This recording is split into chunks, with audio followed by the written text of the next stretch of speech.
Montana Territory. Spring 1883. The blood came first. 3 drops on pale dirt, dark as wine in the fading afternoon light.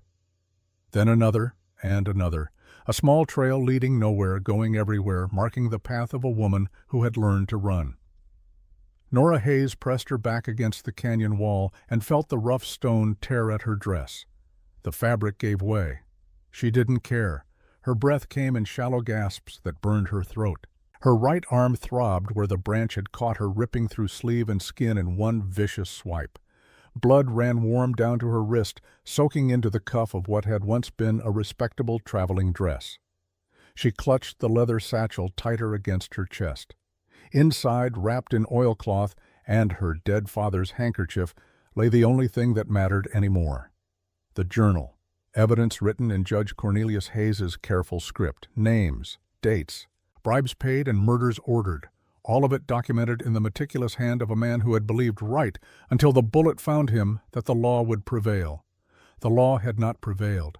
Nora could still see him falling, still hear the crack of the pistol shot echoing off the brownstone buildings of their Boston street, still feel his blood so much warmer than her own pooling beneath her knees as she knelt beside him on the cobblestones. His last words, not goodbye, not I love you. Just this run, so she had run. For 3 months she had run. Across Massachusetts, through New York, down into Pennsylvania, and across the wide Ohio. She had run until the cities gave way to towns, and the towns gave way to settlements, and the settlements gave way to this, Montana Territory, the edge of the known world, a place where a woman could disappear. Except they had found her anyway. The sound of hoofbeats echoed off the canyon walls. 3 riders. She had counted them when they first appeared on the ridge behind her. 3 men on horses that were too fine for this country, wearing coats that were too clean for honest work. Nora's fingers found her father's pocket watch in the satchel. The glass face had shattered when he fell. The hands had stopped at 3:17 in the afternoon. She pressed her thumb against the broken crystal and let the sharp edges bite into her skin. No more running, the thought came unbidden. Surprising. She had been running for so long that the idea of stopping felt foreign, dangerous. But her legs were shaking, her lungs burned, and somewhere in the past 100 yards, as she had scrambled down this endless canyon trail with nothing but fear and stubbornness keeping her upright, something inside her had simply broken. Or perhaps it had finally mended. She pushed off from the canyon wall and looked down. Below her, maybe 200 yards distant, a house sat in a small clearing. Single story, log construction with a stone chimney. Smoke rose from that chimney in a thin gray line that the wind caught and scattered. Someone was home. Someone was cooking supper while the world came apart around Nora Hayes. The hoofbeats grew louder. Nora made her choice. She ran again. But this time she ran toward something instead of away. The slope was steep. Loose rocks skittered beneath her boots. She grabbed at scrub brush to keep from falling, felt thorns bite into her palms, didn't slow. Behind her, the riders crested the rise. She heard one of them shout, heard the horses quicken. 50 yards to the house. 40. 30. A man stepped onto the porch. He was tall, lean in the way of men who worked with their hands and ate sparingly. Dark hair touched with gray at the temples. He wore simple clothes, denims and a collarless shirt, and he held an axe in his right hand like he'd been interrupted mid-swing. He looked up at the sound of her approach. Their eyes met. Nora had 1 second to register the intelligence in that gaze, 1 second to see the way his shoulders straightened, 1 second to notice how his left hand, the one not holding the axe, trembled slightly before he steadied it against his thigh. Then she was stumbling into his yard, gasping for air, and the words came out in a desperate tumble. "Please, men are following me." The man's gaze moved past her to the 3 riders emerging from the trees. He set the axe down carefully against the porch rail. When he spoke, his voice was quiet, steady. "Get behind me," Nora obeyed. The porch boards creaked as the man stepped forward, putting himself between her and the approaching horses. This close she could smell wood smoke and soap and something else. Old books, maybe. Dust and paper and the particular mustiness of leather bindings left too long in dry air. The riders pulled up 10 feet from the porch. The lead horse, a bay gelding that had cost more than most men earned in a year, tossed its head and snorted. The man in the saddle smiled. Nora knew that smile. Had seen it before in Boston on the face of a man who had shot her father and then helped himself to tea from the Hayes family silver while the judge's body cooled on the study floor. This was not that man, but the smile was the same. "Afternoon," the rider said. He touched the brim of his hat with two gloved fingers. A gentleman's gesture performed with the lazy confidence of a man who had never been told no. "Name's Cass Harding. That woman's a thief. We're returning her to Boston for trial." The lie was delivered smoothly, almost believable. Nora felt her fingernails dig into her palms. Behind her, the man with the trembling hands spoke. His voice stayed level. "That's so. It is." Harding's smile widened. "She stole from her employer. Valuable documents. We've been tracking her for some time." "You got a warrant?" "Don't need one for a thief. Canyon law says you do." The man shifted his weight. The movement was subtle, but Nora saw how it put his right hand closer to where the rifle leaned against the porch rail. "This is my land. She's my guest. You want to take her, you show me paper that says you got the right." Silence. Harding's smile didn't change, but something cold moved behind his eyes. He studied the man on the porch with the careful attention of a card-sharp memorizing tells. His gaze lingered on the rifle, on the axe, on the trembling left hand that had gone still, now pressed flat against the man's thigh. "And you are?" Harding asked. "Wyatt Brennan. I own this land, built this house, and like I said, the woman's my guest." "Awful charitable of you, Mr. Brennan, taking in strangers." "Not a stranger. She's a friend." The lie came out smooth as silk. Nora felt something catch in her chest. This man owed her nothing, knew nothing about her except that she was bleeding and afraid. Yet here he stood claiming her as friend to three armed men who very clearly were not. Harding leaned back in his saddle. Leather creaked. His horse shifted, sensing the tension in its rider's body. "A friend," Harding repeated. "That's interesting, because I was under the impression you lived alone out here, Mr. Brennan. No wife, no family, just you and your books." So they had asked about him, done their research. Nora felt her pulse quicken. Wyatt's voice stayed steady. "Impressions change. Now you've got till I count 3 to turn those horses around and ride back the way you came. Or what? Or you'll be trespassing, and trespassers tend to get shot in this territory. No law against it, not out here." Another silence, longer this time. Nora could hear her own heartbeat, could hear the creek running somewhere below the house, could hear one of the other riders, a thin man with nervous eyes, shifting in his saddle. Finally, Harding nodded, slow, deliberate. "We'll be back with proper papers," he said. "You do that." Harding gathered his reins, turned his horse. But before he left, he looked at Nora one more time, really looked at her, memorizing her face the way he'd memorized Wyatt's. "See you soon, Miss Hayes." Then they were gone. The sound of hoofbeats faded up the canyon trail. The dust settled. And Nora stood on a stranger's porch with blood running down her arm and her dead father's journal pressed against her heart, realizing that for the first time in 3 months she had stopped running. Her legs gave out. She would have fallen if Wyatt hadn't caught her. His hands were gentle on her shoulders, steadying her until she found her footing again. Up close she could see the details his rough clothes had hidden, the fine lines around his eyes, the old scar along his jaw, the way his pupils had dilated with fear even while his voice stayed calm. "Inside," he said quietly, "before they change their minds and come back." Nora let him guide her through the door. The house was dim after the bright afternoon. It smelled of coffee and wood smoke, and yes, old books. Lots of old books.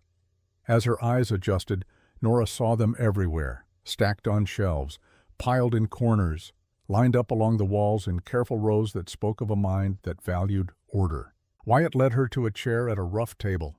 She sat. Her legs were still shaking. "Let me see that arm," he said. She didn't argue. Wyatt disappeared into what she assumed was a bedroom and returned with a wooden box. Inside, neatly organized, were bandages and carbolic acid and a bottle of whiskey that had seen better days. He worked in silence, cleaning the wound with movements that were practiced, efficient. His hands, she noticed, had stopped trembling now that there was something concrete to do. The sting of the carbolic made her hiss. Sorry, Wyatt said. He didn't look up from his work. Needs to be cleaned or it'll fester. I know. He glanced at her then. Quick. Assessing. You've done this before. It wasn't a question, but Nora answered anyway. My father was a doctor. Before he was a judge, he taught me. Wyatt's hands paused for just a moment. Then he continued wrapping the bandage around her forearm with the same careful precision. Judge, he repeated. So Harding was lying about the theft? Yes. But not about the documents. Nora's breath caught. This man was quick.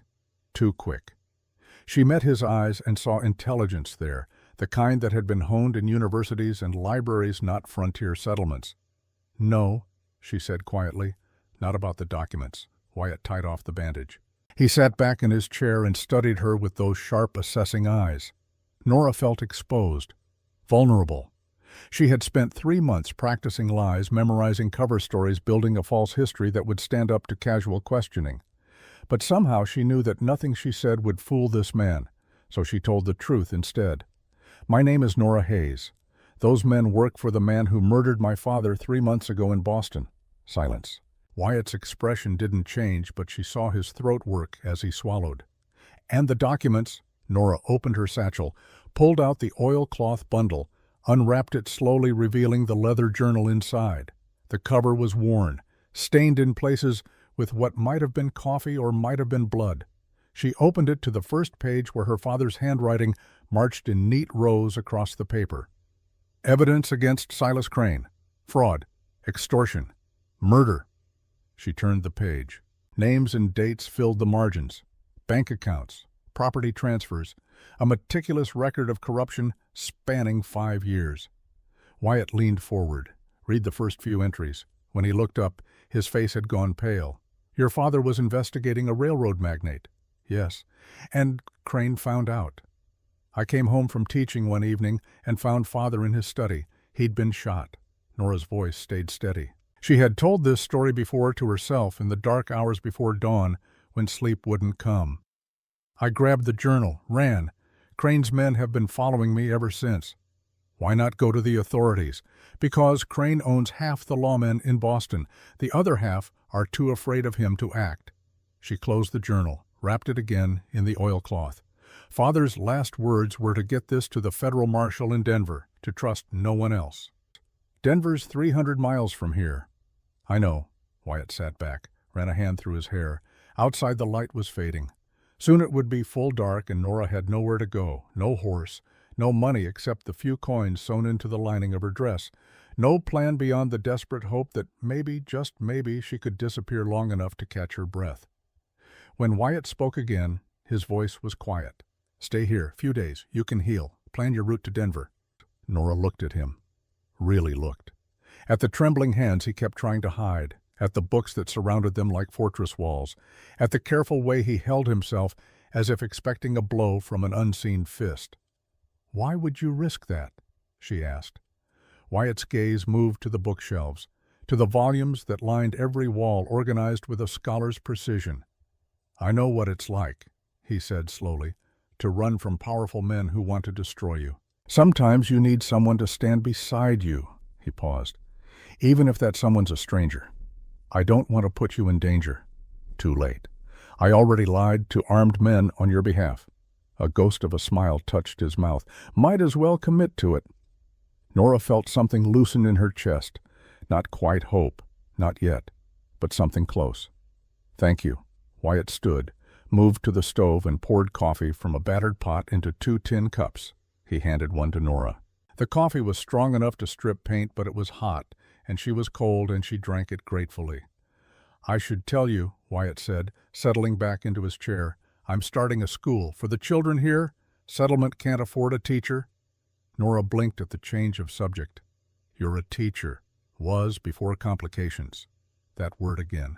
Complications. The same careful evasion he'd used with Harding. Nora recognized the deflection because she'd used it herself 100 times in the past 3 months. I taught too, she said. At a girls' academy in Boston. Wyatt's eyebrows rose. What subjects? Literature, Latin, some arithmetic. She paused. My father insisted I have a proper education, said knowledge was the only thing no one could steal from you. Something flickered across Wyatt's face. Pain, maybe, or recognition. Your father was a wise man. He was. They sat in silence for a moment. Outside, full darkness had fallen. The canyon filled with the sound of running water and wind through pine trees. Somewhere, an owl called. Nora felt exhaustion pulling at her like an undertow.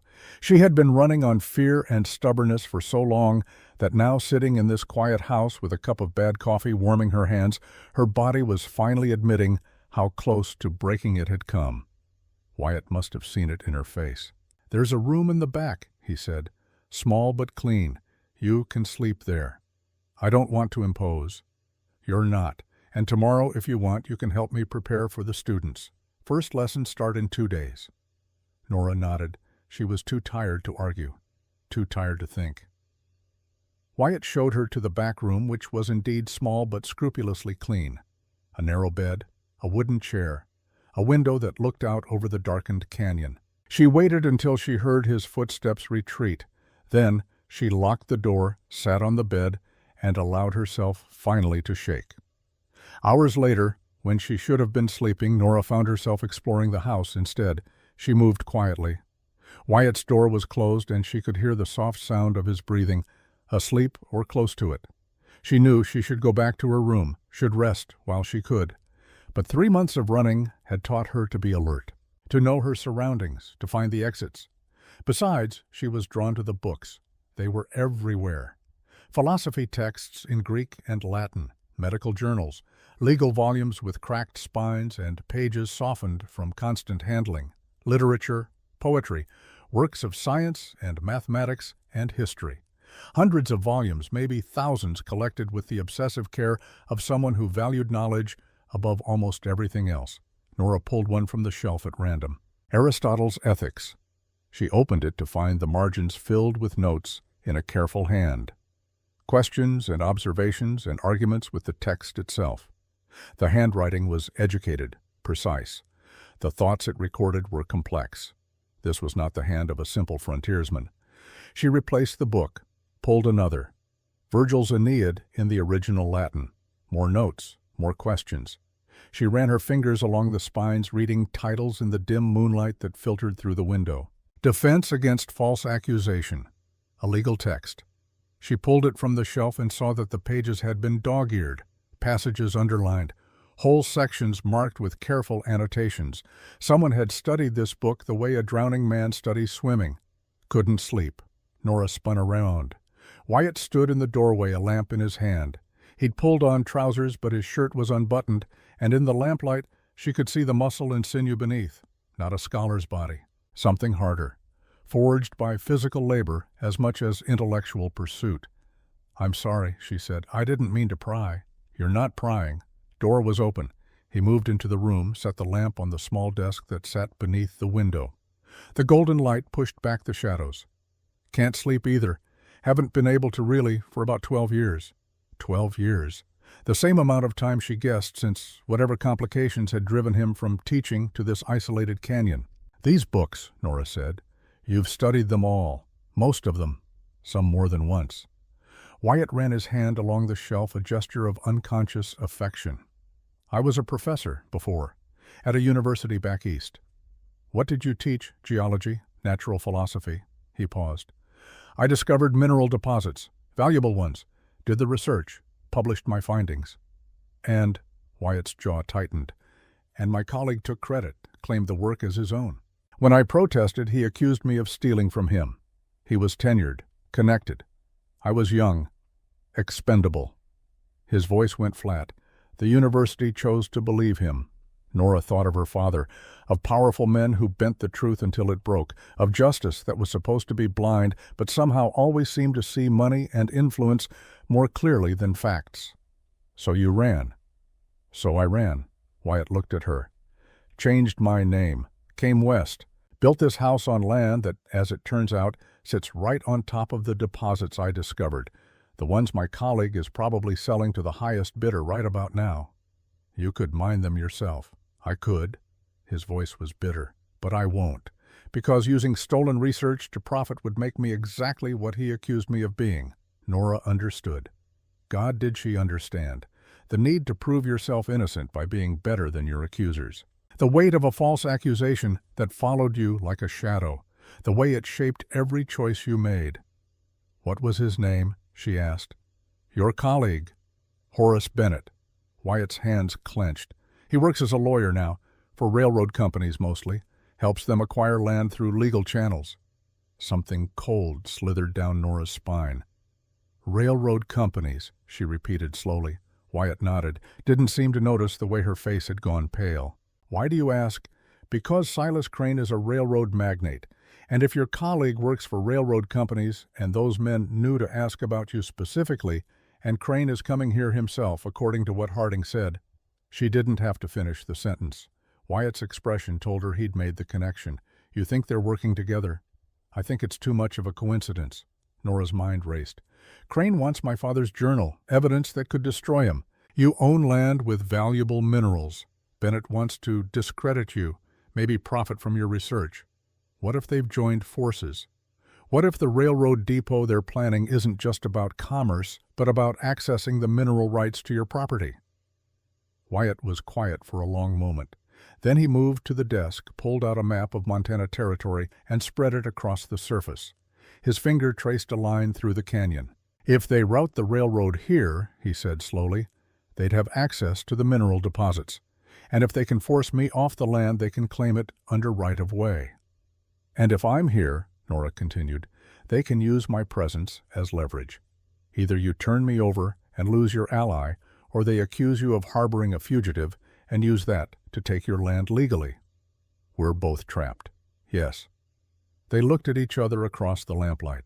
Two people who had run as far as they could and found at the edge of the known world that their enemies had followed them anyway. Wyatt spoke first. There might be another way. What? You said you were a teacher. I'm starting a school. If you stay, help me build it, we create something legitimate, something that serves the community. Harder for them to claim the land if it's being used for education. Nora's breath caught. That's dangerous. I'd be trapped here.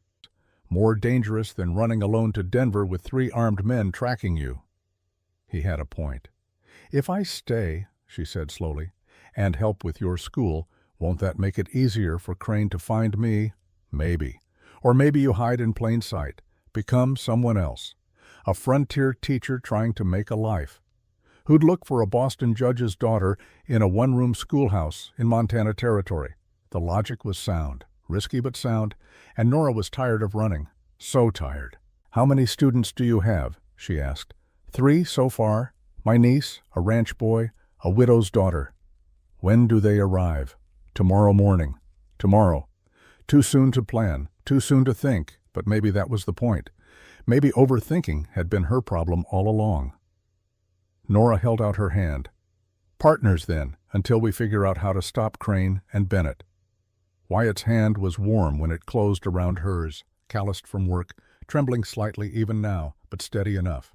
Partners, he agreed. They stood that way for a moment, hands clasped, lamplight throwing their shadows large against the wall.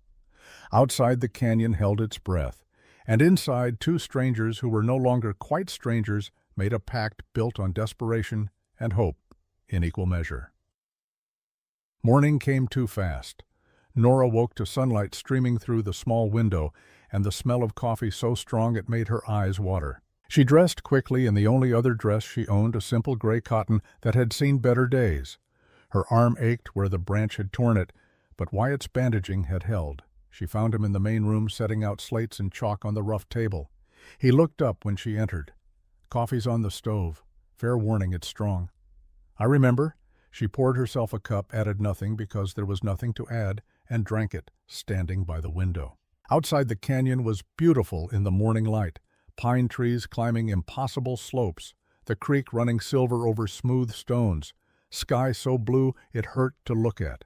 She could see why Wyatt had chosen this place, remote enough to hide, beautiful enough to remember why hiding mattered. They'll be here soon, Wyatt said. He was nervous. She could see it in the way he arranged and rearranged the slates. The students, I mean. You've taught before. Yes, but that was different. Universities. Young adults who chose to be there. He paused. These are children. They're coming because their parents can't afford anything better. That doesn't make them less deserving. No, it makes them more. Wyatt set down the slate he'd been fiddling with. What if I fail them? Nora recognized the fear in his voice, the same fear that had haunted her father when he'd taken on Crane's case. The weight of knowing that people were depending on you and that your failure wouldn't just hurt you, but them as well. She crossed the room and stood beside him, close enough to touch, but not touching. You won't fail them, she said quietly, because you care too much. Before Wyatt could respond, footsteps sounded on the porch, small footsteps. Hesitant. The first student had arrived. She was maybe 9 years old, dark hair pulled back in braids that had already started to come loose, nervous eyes that darted from Wyatt to Nora and back again.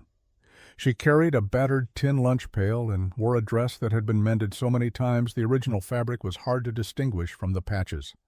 Uncle Wyatt, her voice was soft, uncertain. Wyatt's entire demeanor changed. The nervousness melted away, replaced by something warm and gentle.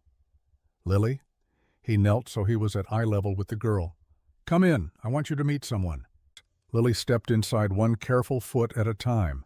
Her gaze found Nora and stayed there. This is Miss Hayes, Wyatt said. She's going to help me teach. Nora knelt as well. Hello, Lily. Would you like to learn your letters today? Lily nodded, didn't speak. But she moved forward and set her lunch pail on the table with a soft clank. The second student arrived while Lily was choosing where to sit. He was older, maybe 12, with the rangy build of a boy growing faster than his body knew what to do with. He had a split lip and a bruise along his jaw that looked fresh. His eyes, when they met Nora's, were hard, defensive. Jesse Coleman, Wyatt said quietly to Nora. Ranch boy, father's the town drunk. Jesse heard the introduction. His jaw tightened, but he said nothing. Just took a seat at the far end of the table and stared at the slate in front of him like it had personally offended him. The third student came last, a tiny girl, maybe 7, with blonde ringlets and a dress that was too fine for a frontier schoolhouse. She was led by a woman in widow's black who looked exhausted in a way that went bone deep. This is Ruth, the woman said. Her voice was hoarse. Her parents died last winter, fever. I'm her Aunt Alice. I've taken her in, but I work at the hotel and can't keep her with me during the day. She's welcome here, Nora said. She held out her hand to Ruth. We're going to learn to read today. Would you like that? Ruth's lower lip trembled. For a moment, Nora thought she would cry. But instead, the little girl reached out and took Nora's hand. Her grip was tight enough to hurt. Alice left with a nod of thanks. And then there were 5 of them. 3 children. 2 teachers who were not quite teachers anymore. A makeshift school in a house surrounded by books that had been waiting 12 years for students to crack their spines. Wyatt picked up a piece of chalk, turned to the slate board he'd mounted on the wall, and in careful, precise letters, he wrote, A, B, C, D, E, F, G. Let's begin, he said. For the next 3 hours, Nora forgot about Silas Crane, forgot about the men hunting her, forgot about everything except the wonder on Lily's face when she successfully traced her first letter. The grudging interest that replaced Jesse's hostility when Wyatt started teaching multiplication using actual stones from the creek. The way Ruth, who hadn't spoken a word, finally whispered A when Nora pointed to the first letter of the alphabet. Teaching felt like breathing after holding your breath for too long. At noon, the students ate their lunches outside while Wyatt and Nora stood in the doorway watching them. They're learning, Wyatt said. There was wonder in his voice. You saw Lily's face when she wrote her name. I saw Jesse solve that equation faster than you did. Wyatt laughed. Actual laughter.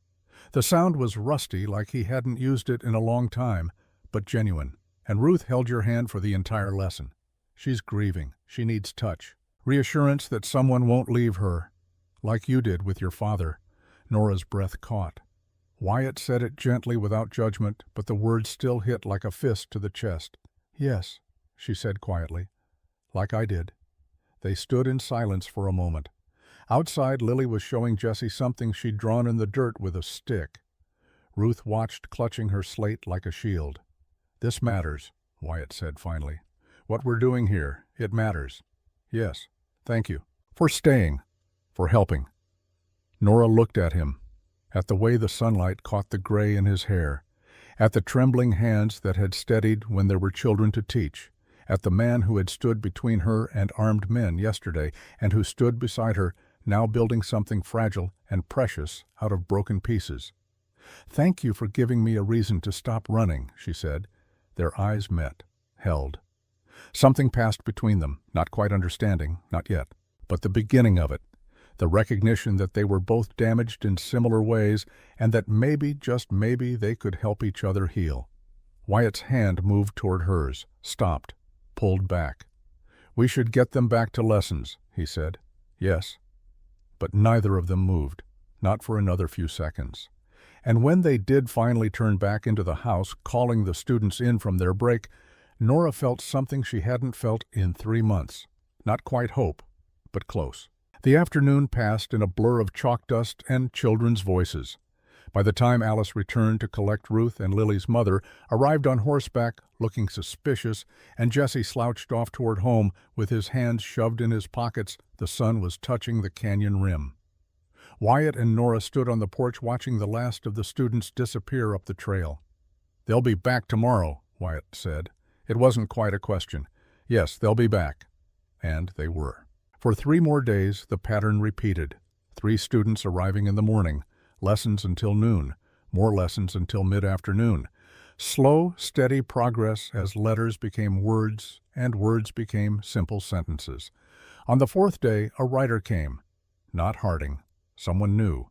A man in his 50s with silver hair and a coat that cost more than most frontier families earned in a year. He rode a black gelding with silver tack and carried himself with the easy confidence of someone who had never been told no. Wyatt saw him first. His hand went immediately to the rifle. "Wait," Nora said. Her voice was tight. "I know that horse. Crane bought it in Boston, at auction. I was there with my father." Wyatt's face went pale. "That's Silas Crane." "No, but whoever it is works for him." The rider dismounted, tied his horse to the porch rail with the casual presumption of a man who assumed he'd be welcome. When he removed his hat, Nora saw the silver star pinned to his vest. Mayor Kenneth Shaw. She'd heard the name in town. A small man in a small position who nursed big ambitions. "Mr. Brennan," Shaw called out. His voice was jovial, friendly. The kind of friendliness that meant trouble. "Might I have a word?" Wyatt set down the rifle. Slowly. "What can I do for you, Mayor Shaw?" "It's about your school." Shaw climbed the porch steps uninvited. His gaze swept over Nora with the kind of assessment she'd learned to recognize, calculating her worth, her usefulness, her vulnerabilities. "There have been concerns about your teacher." "What concerns?" "Questions about her qualifications, her background." Shaw's smile never wavered.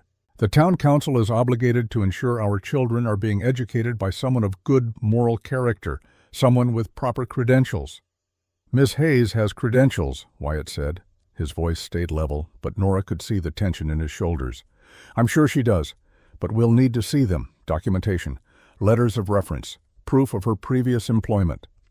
Shaw pulled a folded paper from his coat pocket. "You have until Sunday. Present the documentation to the council or the school closes." He handed the paper to Wyatt, tipped his hat to Nora, mounted his horse, and rode away. Before either of them could respond, Wyatt unfolded the paper. "Read it." His face went even paler. "What does it say?" Nora asked. "That they have the right to verify the credentials of any teacher operating in the settlement, and that failure to comply will result in immediate closure and possible criminal charges for fraud." Nora's stomach dropped. She had no credentials, had destroyed her teaching certificates before leaving Boston, thinking it would make her harder to track.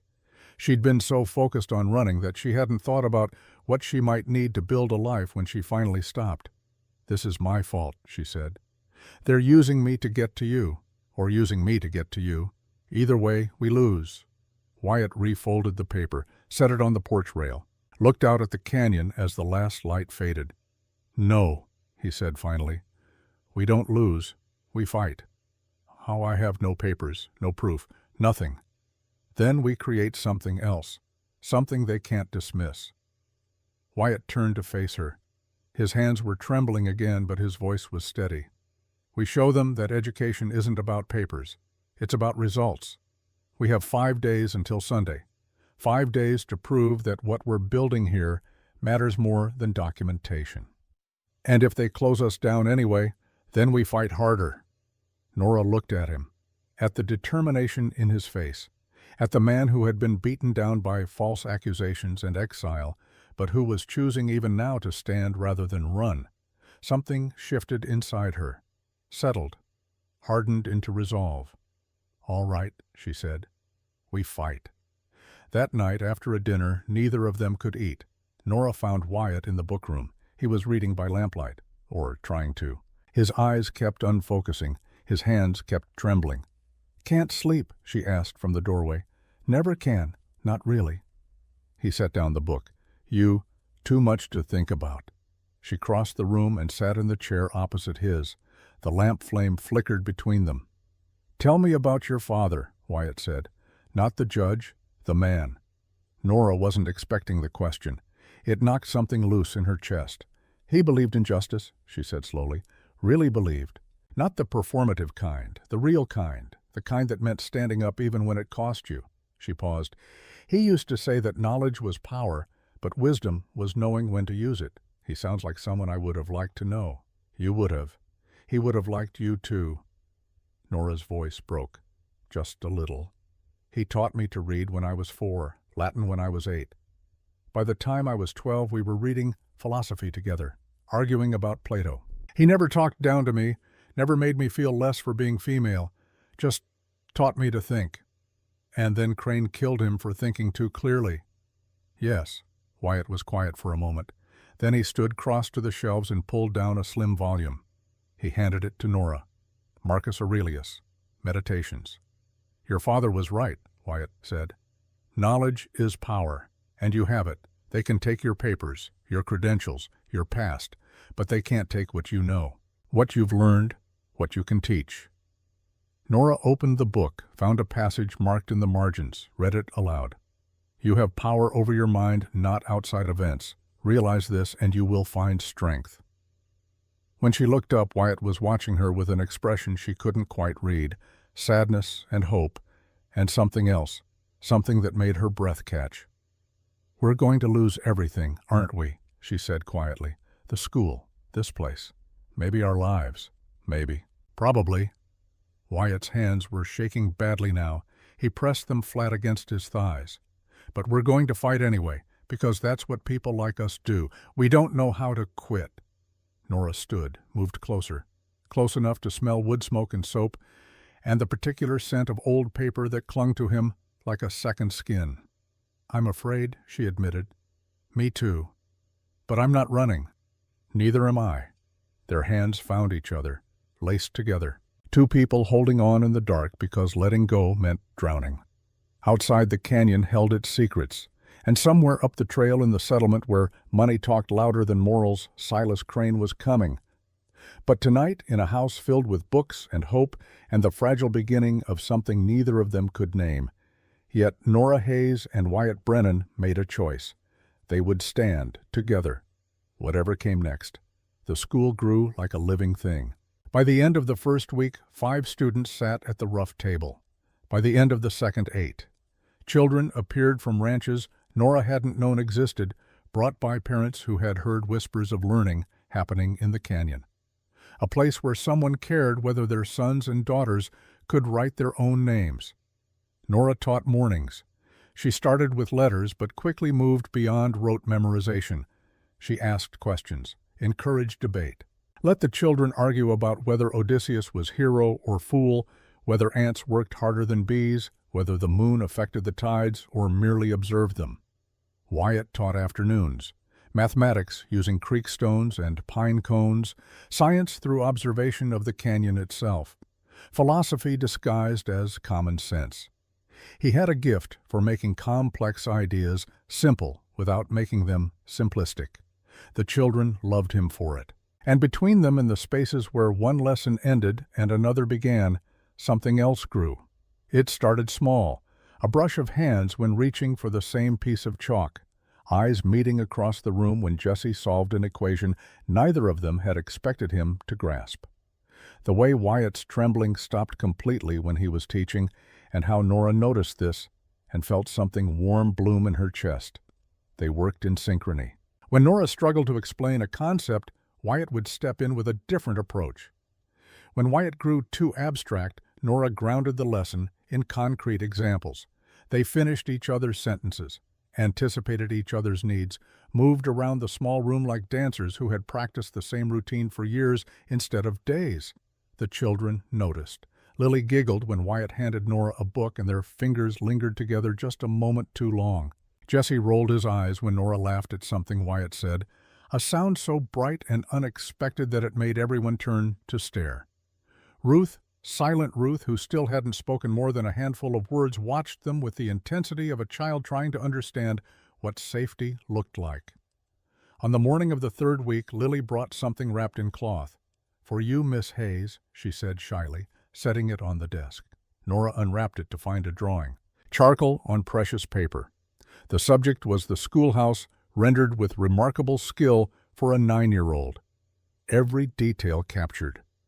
The way the morning light slanted through the windows, the books stacked on shelves, and there in the center 2 figures side by side, a woman and a man teaching. "Lily," Nora breathed, "this is beautiful." The girl's face flushed with pleasure. "I like to draw, but Papa says it's foolish, says art doesn't feed cows or mend fences." "Your Papa's wrong." Wyatt knelt beside Lily's chair. "Art feeds something more important than bellies. It feeds the soul." Lily's eyes went wide. "Really? Really? And you're gifted. Truly gifted." The child's smile could have lit the entire canyon, but watching from the doorway unnoticed by anyone inside, Martha Brennan felt something cold settle in her stomach. She had come to collect Lily early. A storm was moving in, and Martha wanted her daughter home before the rain made the trails dangerous. But she'd paused at the door, arrested by the scene inside. Her brother kneeling beside Lily with such tenderness. The strange woman from back east, beautiful in a way that frontier women rarely were, smiling at Wyatt with naked affection. The intimacy between them obvious even to a casual observer.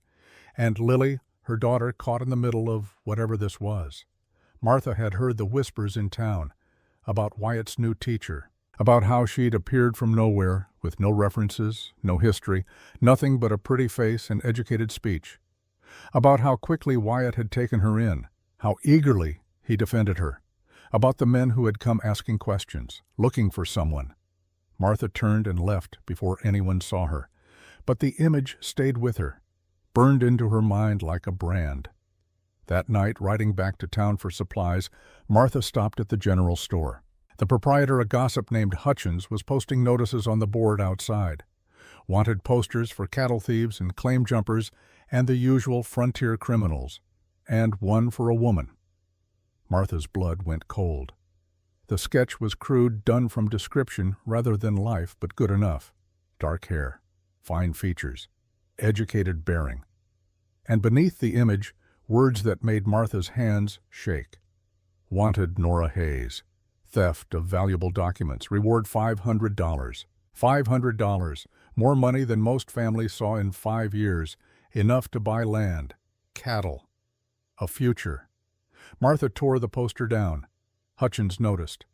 "Hey, that's town property. How long has this been here? Came in on yesterday's stage. From Boston, looks like." Hutchins squinted at her. "Why, you seen her?" Martha folded the poster carefully, slid it into her coat pocket. "No," she lied. "Just curious." She rode home through gathering darkness with the poster burning against her ribs, and when she arrived she didn't show it to her husband, didn't mention it to anyone. Just sat at her kitchen table after Lily was asleep, smoothing the creased paper, staring at the face that matched the woman teaching her daughter to read. The storm broke 3 days later. Not weather, something worse. Martha rode to the schoolhouse during the noon break. The children were outside eating their lunches under the cottonwood tree. Wyatt and Nora stood in the doorway, watching them with the easy familiarity of people who had grown comfortable together. Martha didn't dismount, just pulled the poster from her saddlebag and held it up. "Who is she, Wyatt?" Her brother's face went white. Nora's went whiter. The children, sensing adult tension, fell silent. Inside, Wyatt said quietly. Children go home. School's done for the day. But Uncle Wyatt, Lily started. Now, Lily. The children scattered. Lily cast one frightened look back at her mother before following Jessie and Ruth up the trail. When they were gone, Martha dismounted and followed Wyatt and Nora into the house. She slapped the poster on the table. "This is your teacher," Martha said. Her voice shook with fury. "This is the woman you've had around my daughter." "It's not what you think," Wyatt started. "No, because it looks like you're harboring a criminal, a thief, someone with a price on her head." "She's not a thief." Wyatt's voice was steady, but Martha could see the fear in his eyes. "That poster is a lie." "How convenient," Martha turned to Nora. "What did you steal?" Nora met her gaze without flinching. "Nothing. I witnessed a murder. The man who killed my father put out that poster to discredit me." "Your father?" "Judge Cornelius Hayes of Boston. He was investigating a railroad magnate named Silas Crane. Crane had him killed. I have proof. Evidence in my father's own hand." Nora moved to the shelf, pulled down the oilcloth bundle, unwrapped it. The journal's leather cover was worn smooth from handling. She opened it to the first page, held it out to Martha. Martha read. Names, dates, accounts of bribery and extortion and murder written in the careful script of a man who believed in documentation, in evidence, in the power of truth. She looked up. "If this is real." "It's real," Nora said quietly. "My father died for it, and Silas Crane will do anything to get it back." "Then why are you here? Why bring this danger to my brother, to my daughter?" "Because I had nowhere else to go." Nora's voice broke, just slightly. "Because your brother offered me shelter when armed men were hunting me. Because for the first time in 3 months, I stopped running long enough to breathe." Martha looked at Wyatt, really looked. Saw the way he'd positioned himself between her and Nora. Protective, defensive, the way a man stood when guarding something precious. "You care for her?" It wasn't a question, but Wyatt answered anyway. "Yes." "Enough to risk everything you've built here?" "Yes." Martha felt something shift in her chest. She thought of her husband dead 5 years now in a mining accident, thought of the loneliness that followed, the empty bed, the cold nights, the way she'd closed herself off to anything that might hurt again. And here was her brother finally opening himself to something after 12 years of self-imposed exile. Finally letting someone in, finally risking his heart, and that someone was wanted for theft.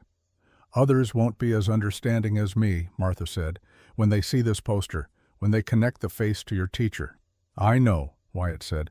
"Crane's offering jobs, money, a railroad depot that would turn this settlement into a proper town, and you're offering—" "What protection for a fugitive danger for their children?"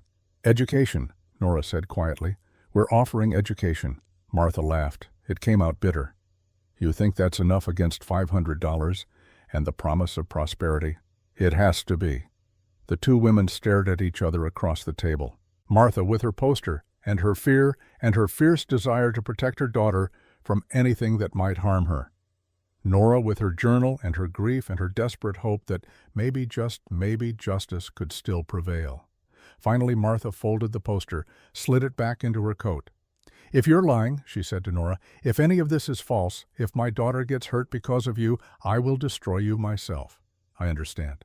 But if you're telling the truth—" Martha looked at the journal, at the careful documentation of evil written by a dead man's hand. "If Crane really is what you say he is, then someone needs to stop him." She turned to leave, paused at the door. "Lily's not coming back to school, not until this is settled. I won't risk her." The door closed behind her. Wyatt and Nora stood in the sudden silence, listening to hoofbeats fade. "She'll tell others," Nora said, "about the poster, about me."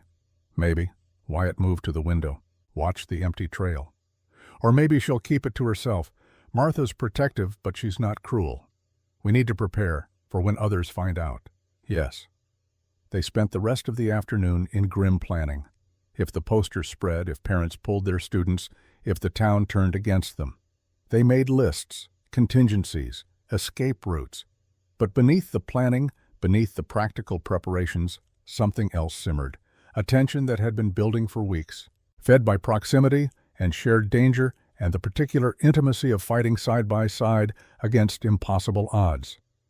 When darkness fell and they still sat at the table maps spread between them and a single lamp burning low, Wyatt finally spoke.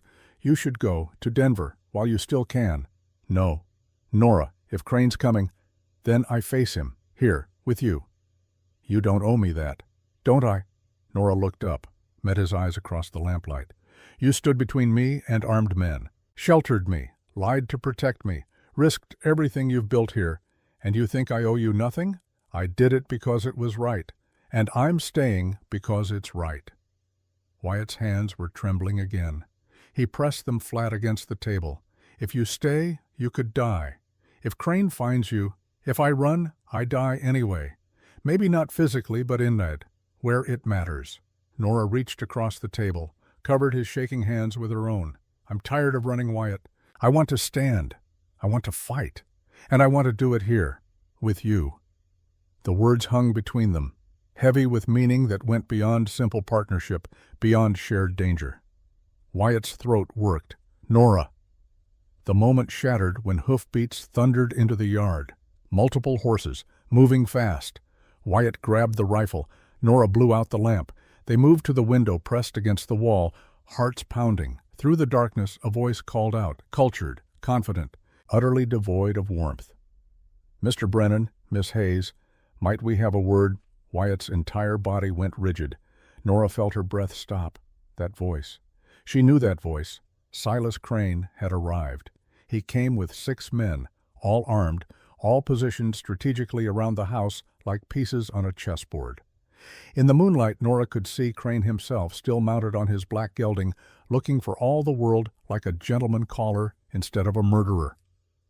Wyatt opened the door, kept the rifle visible but not aimed, a careful balance. "Mr. Crane, you're trespassing." "My apologies." Crane's smile was pleasant, poisonous.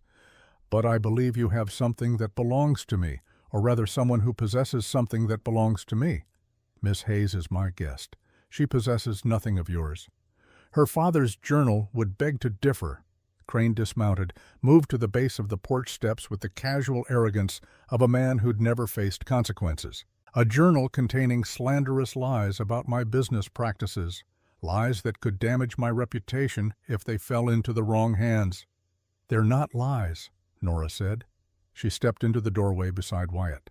"They're documentation, evidence, proof of murder and fraud and corruption spanning 5 years. Ah, Miss Hayes, still clinging to your father's delusions." Crane's eyes were cold, dead. The judge was a troubled man. Everyone knew it, paranoid, seeing conspiracies where none existed. His journal is the ranting of a mind coming undone. He was the sanest man I ever knew. Was he? Then why did he die alone in his study? Why did his own daughter flee like a thief in the night? Crane tilted his head. "Or perhaps you know something about his death that you're not sharing." The implication was clear, ugly. Nora felt rage bloom hot in her chest. "You killed him. You shot him while I was walking home from teaching. When I came through the door, he was already dying. His last words were to run. So I ran." A touching story, completely unprovable. Crane brushed invisible dust from his coat. "But I'm not here to debate the past. I'm here to make you an offer, Mr. Brennan." Wyatt's grip on the rifle tightened. "I'm listening." "Your colleague Horace Bennett works for me now.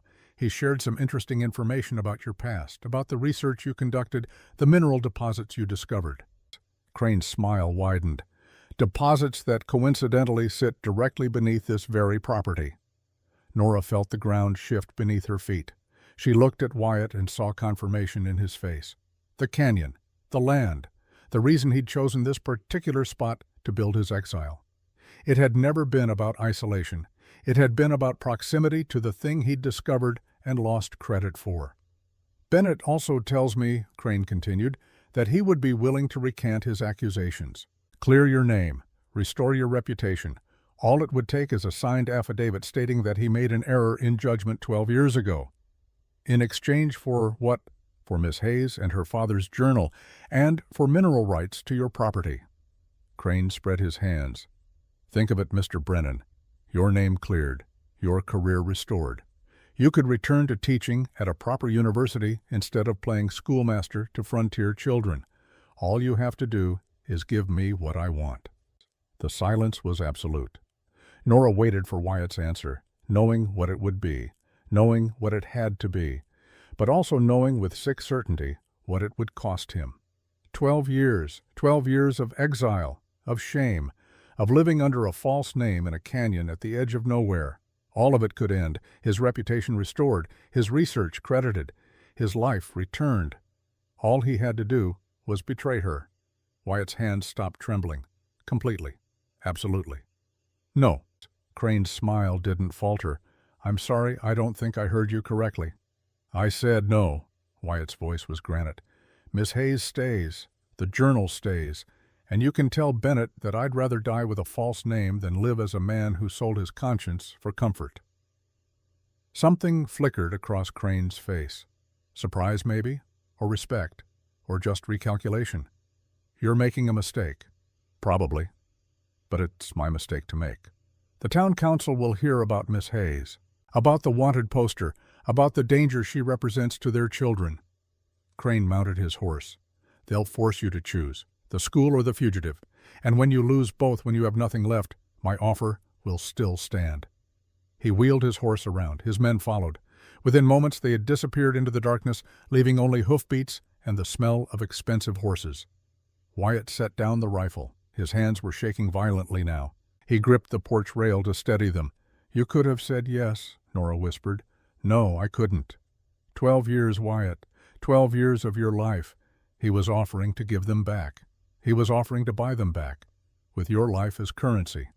Wyatt turned to face her. "Some prices are too high, even for redemption."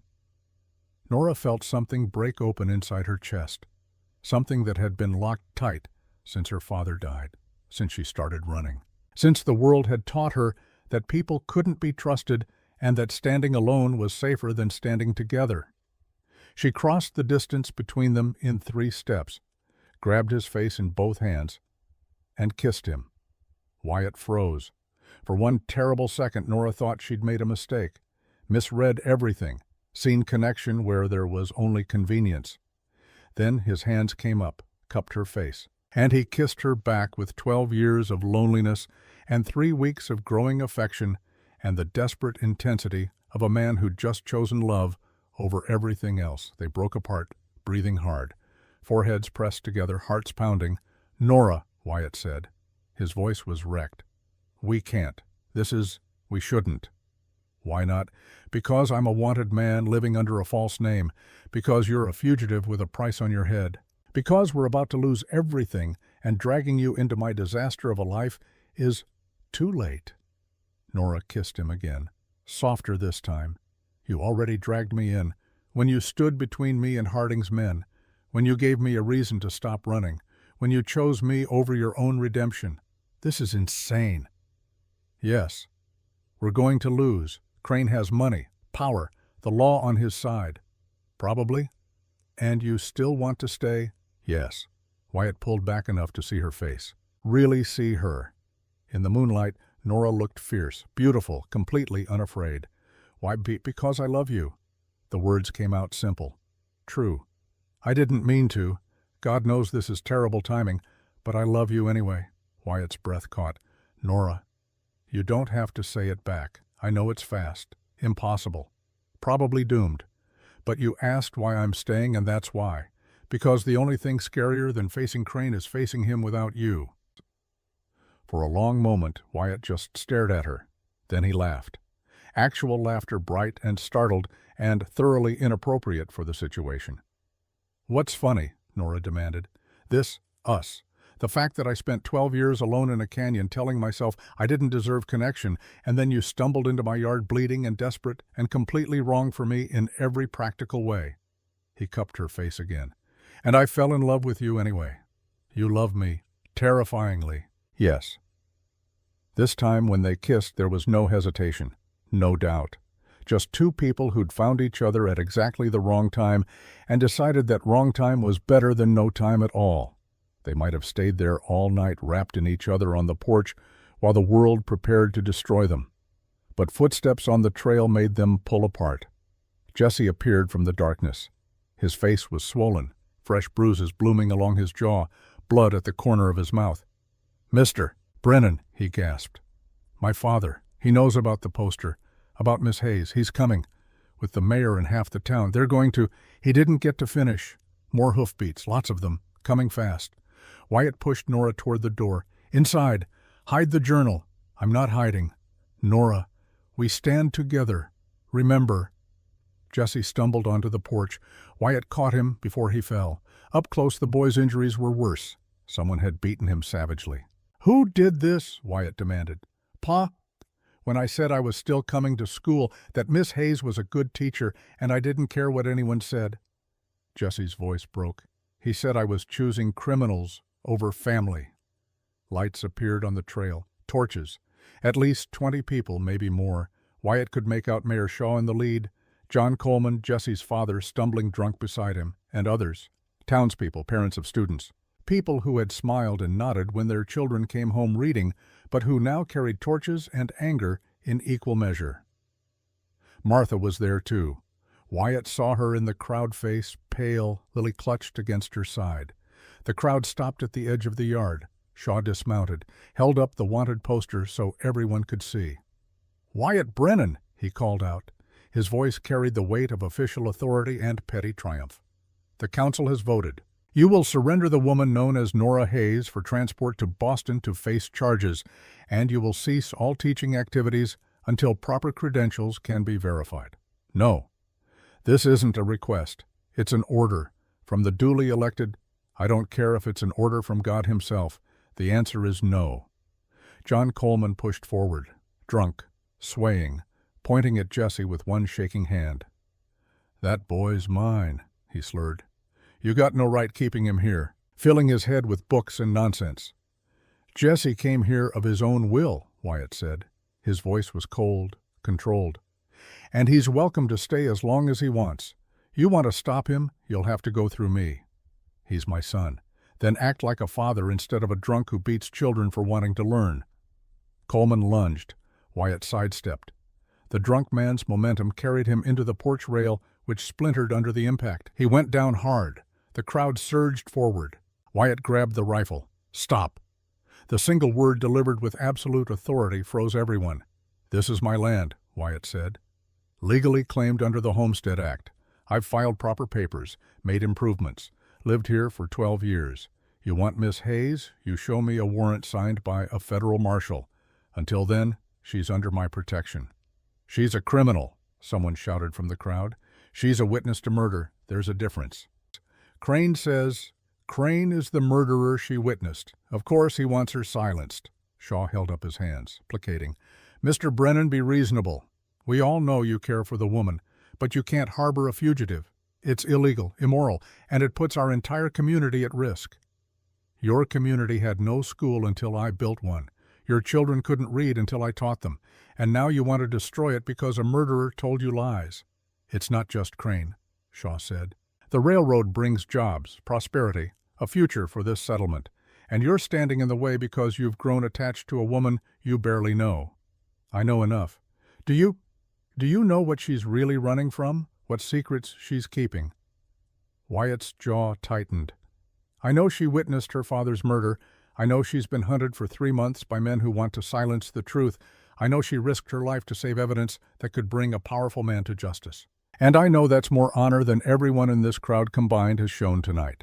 Silence. Then Martha stepped forward, Lily still clutched against her side.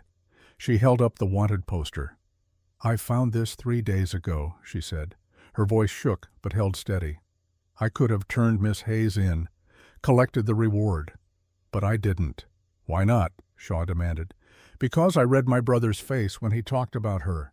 Because I saw my daughter's joy when she learned to write her name. Because," Martha took a breath, "because I read her father's journal, and if what's written there is true, then Silas Crane deserves to hang." A murmur ran through the crowd. "I'm not saying trust her blindly," Martha continued. "I'm saying give her a chance to prove it. Let her testify. Present the evidence. And if it's false, then turn her over. But if it's real—" She looked at Crane's men positioned at the edges of the crowd, watching everything. "If it's real, then we're choosing money over justice, prosperity over truth. And that's not the kind of town I want my daughter growing up in."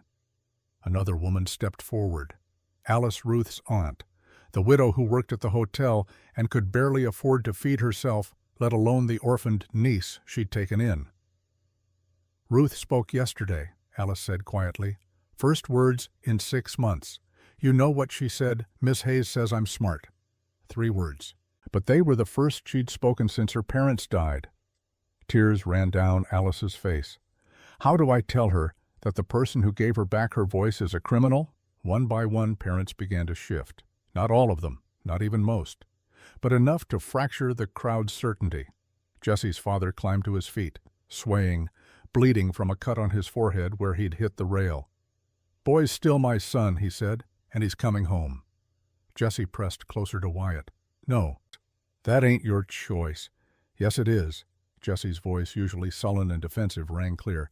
"I'm 12 years old. In 2 years I can claim land of my own, work for my own wages, and I'm choosing to spend those 2 years learning. So when I leave, I'm not like you, drunk and angry and hitting people because I don't know how else to feel." Coleman's face went purple. He raised his fist. Wyatt moved between them, fast. The rifle came up, not aimed, just present. "You hit that boy again," Wyatt said quietly, "and I'll forget I'm a civilized man." For a long moment father and teacher stared at each other. Then Coleman spat at Wyatt's feet and stumbled back to his horse. Shaw tried to regain control. "This doesn't change anything. The council has voted—" "The council," a new voice interrupted, "doesn't have jurisdiction over federal crimes." Everyone turned. A man stood at the edge of the crowd, tall, weathered, with a marshal's star pinned to his vest and the kind of face that had seen too much and believed too little. "Name's Dixon," he said. "Federal Marshal, Denver District. Got word there was a woman here claiming to have evidence against Silas Crane." His gaze found Nora. "You Nora Hayes." Nora stepped forward, chin high. "Yes." "You have your father's journal." "Yes." "Then I'm here to take your testimony. Official statement, under oath." Dixon's eyes swept the crowd. "And anyone who interferes with a federal investigation will face charges. That clear?" Shaw's face went slack. The crowd began to disperse, muttering, uncertain. The certainty that had brought them here with torches had evaporated in the face of actual legal authority. Within minutes, only a handful remained. Martha and Lily, Alice, Jesse, and Dixon, waiting with patient inevitability for Nora to speak. Wyatt's hand found Nora's, squeezed once. She squeezed back. Then she went inside to get her father's journal. And as she carried it out into the lamplight, as she placed it in Dixon's weathered hands, as she prepared to testify to murder and corruption and everything she'd witnessed, she knew that nothing would ever be the same. The fight was just beginning, but for the first time since her father died, Nora Hayes wasn't fighting alone. Marshal Dixon took 3 days to finish his investigation. He interviewed Nora for 6 hours the first day. Every detail of her father's death, every name in the journal, every transaction, every bribe, every murder documented in Judge Hayes' meticulous hand. Dixon wrote it all down in cramped script, occasionally stopping to ask clarifying questions or to verify dates against other records he'd brought from Denver. On the second day, he rode to town and questioned witnesses. The stagecoach driver who'd brought Nora to the canyon, the hotel keeper who'd seen Crane's men, Mayor Shaw, who stammered through explanations about community concerns and railroad development. Dixon listened to all of it with the patient skepticism of a man who'd heard every lie the frontier had to offer. On the third day, he called Crane himself to the settlement for formal questioning. Crane arrived with his lawyer, not Bennett this time, but someone else, someone slicker, more dangerous. They sat across from Dixon in the town hall while half the settlement watched through windows, and Crane answered every question with smooth denials and reasonable explanations. The journal was fabricated. Judge Hayes had been mentally unstable. His daughter was delusional with grief. The wanted poster was legitimate, issued because Nora had stolen family heirlooms during her flight from Boston. Crane's presence in Montana was purely coincidental, related to legitimate railroad business that had nothing to do with the Hayes family tragedy. It was all very plausible, very convincing, delivered with the confidence of a man who'd bought his way out of consequences before and expected to do so again. Dixon listened, took notes, thanked Crane for his cooperation. Then he arrested him. The charges were preliminary: conspiracy to commit murder, fraud, witness intimidation. Enough to hold Crane while Dixon sent telegrams to Boston to federal prosecutors, to the Massachusetts Attorney General. Enough to begin the slow machinery of justice that Crane had spent years corrupting. The settlement erupted. Some cheered. The families whose children attended the school, the widows and orphans and poor who saw in Crane's arrest a rare moment when the powerful actually faced consequences. They gathered outside the town hall and sang hymns and thanked God for Marshal Dixon's intervention. Others raged. The businessmen who'd been promised prosperity, the shopkeepers who'd extended credit against future railroad revenues, the dreamers who'd convinced themselves that Crane's money would transform their dusty settlement into a thriving city. They shouted about overreach and federal tyranny and the destruction of their economic future. And a third group, the largest, simply watched, waited, tried to determine which way the wind was blowing before committing to either celebration or outrage. Wyatt and Nora stayed at the schoolhouse, teaching, because that's what they did, that's what they'd chosen, and stopping now would feel like admitting defeat. But the victory, such as it was, felt hollow, because on the fourth day, while Dixon was arranging transport to take Crane to Denver for formal arraignment, the school burned. It started at midnight. Nora woke to the smell of smoke. For one confused moment, still half dreaming, she thought Wyatt had simply let the stove burn too hot. Then she heard the crackling, saw orange light flickering under her door. She screamed his name. Wyatt burst from his room, already moving, already reaching for the water bucket they kept by the door. But when he threw it open, the heat drove him back. The main room was engulfed. Flames climbing the walls, consuming the books, destroying everything. "Get out!" Wyatt shouted. He grabbed Nora's arm, pulled her toward the back door. They stumbled into the night, coughing eyes streaming, and turned to watch 12 years of Wyatt's life burn. The books went first. Hundreds of volumes, irreplaceable, turned to ash in minutes. Philosophy and poetry and science and law, all the knowledge Wyatt had hoarded against some unknown future need, all the hope he'd invested in dead men's words, gone. The slates shattered in the heat. The benches collapsed. The roof caved in with a roar that sent sparks spiraling into the night sky like demonic fireflies.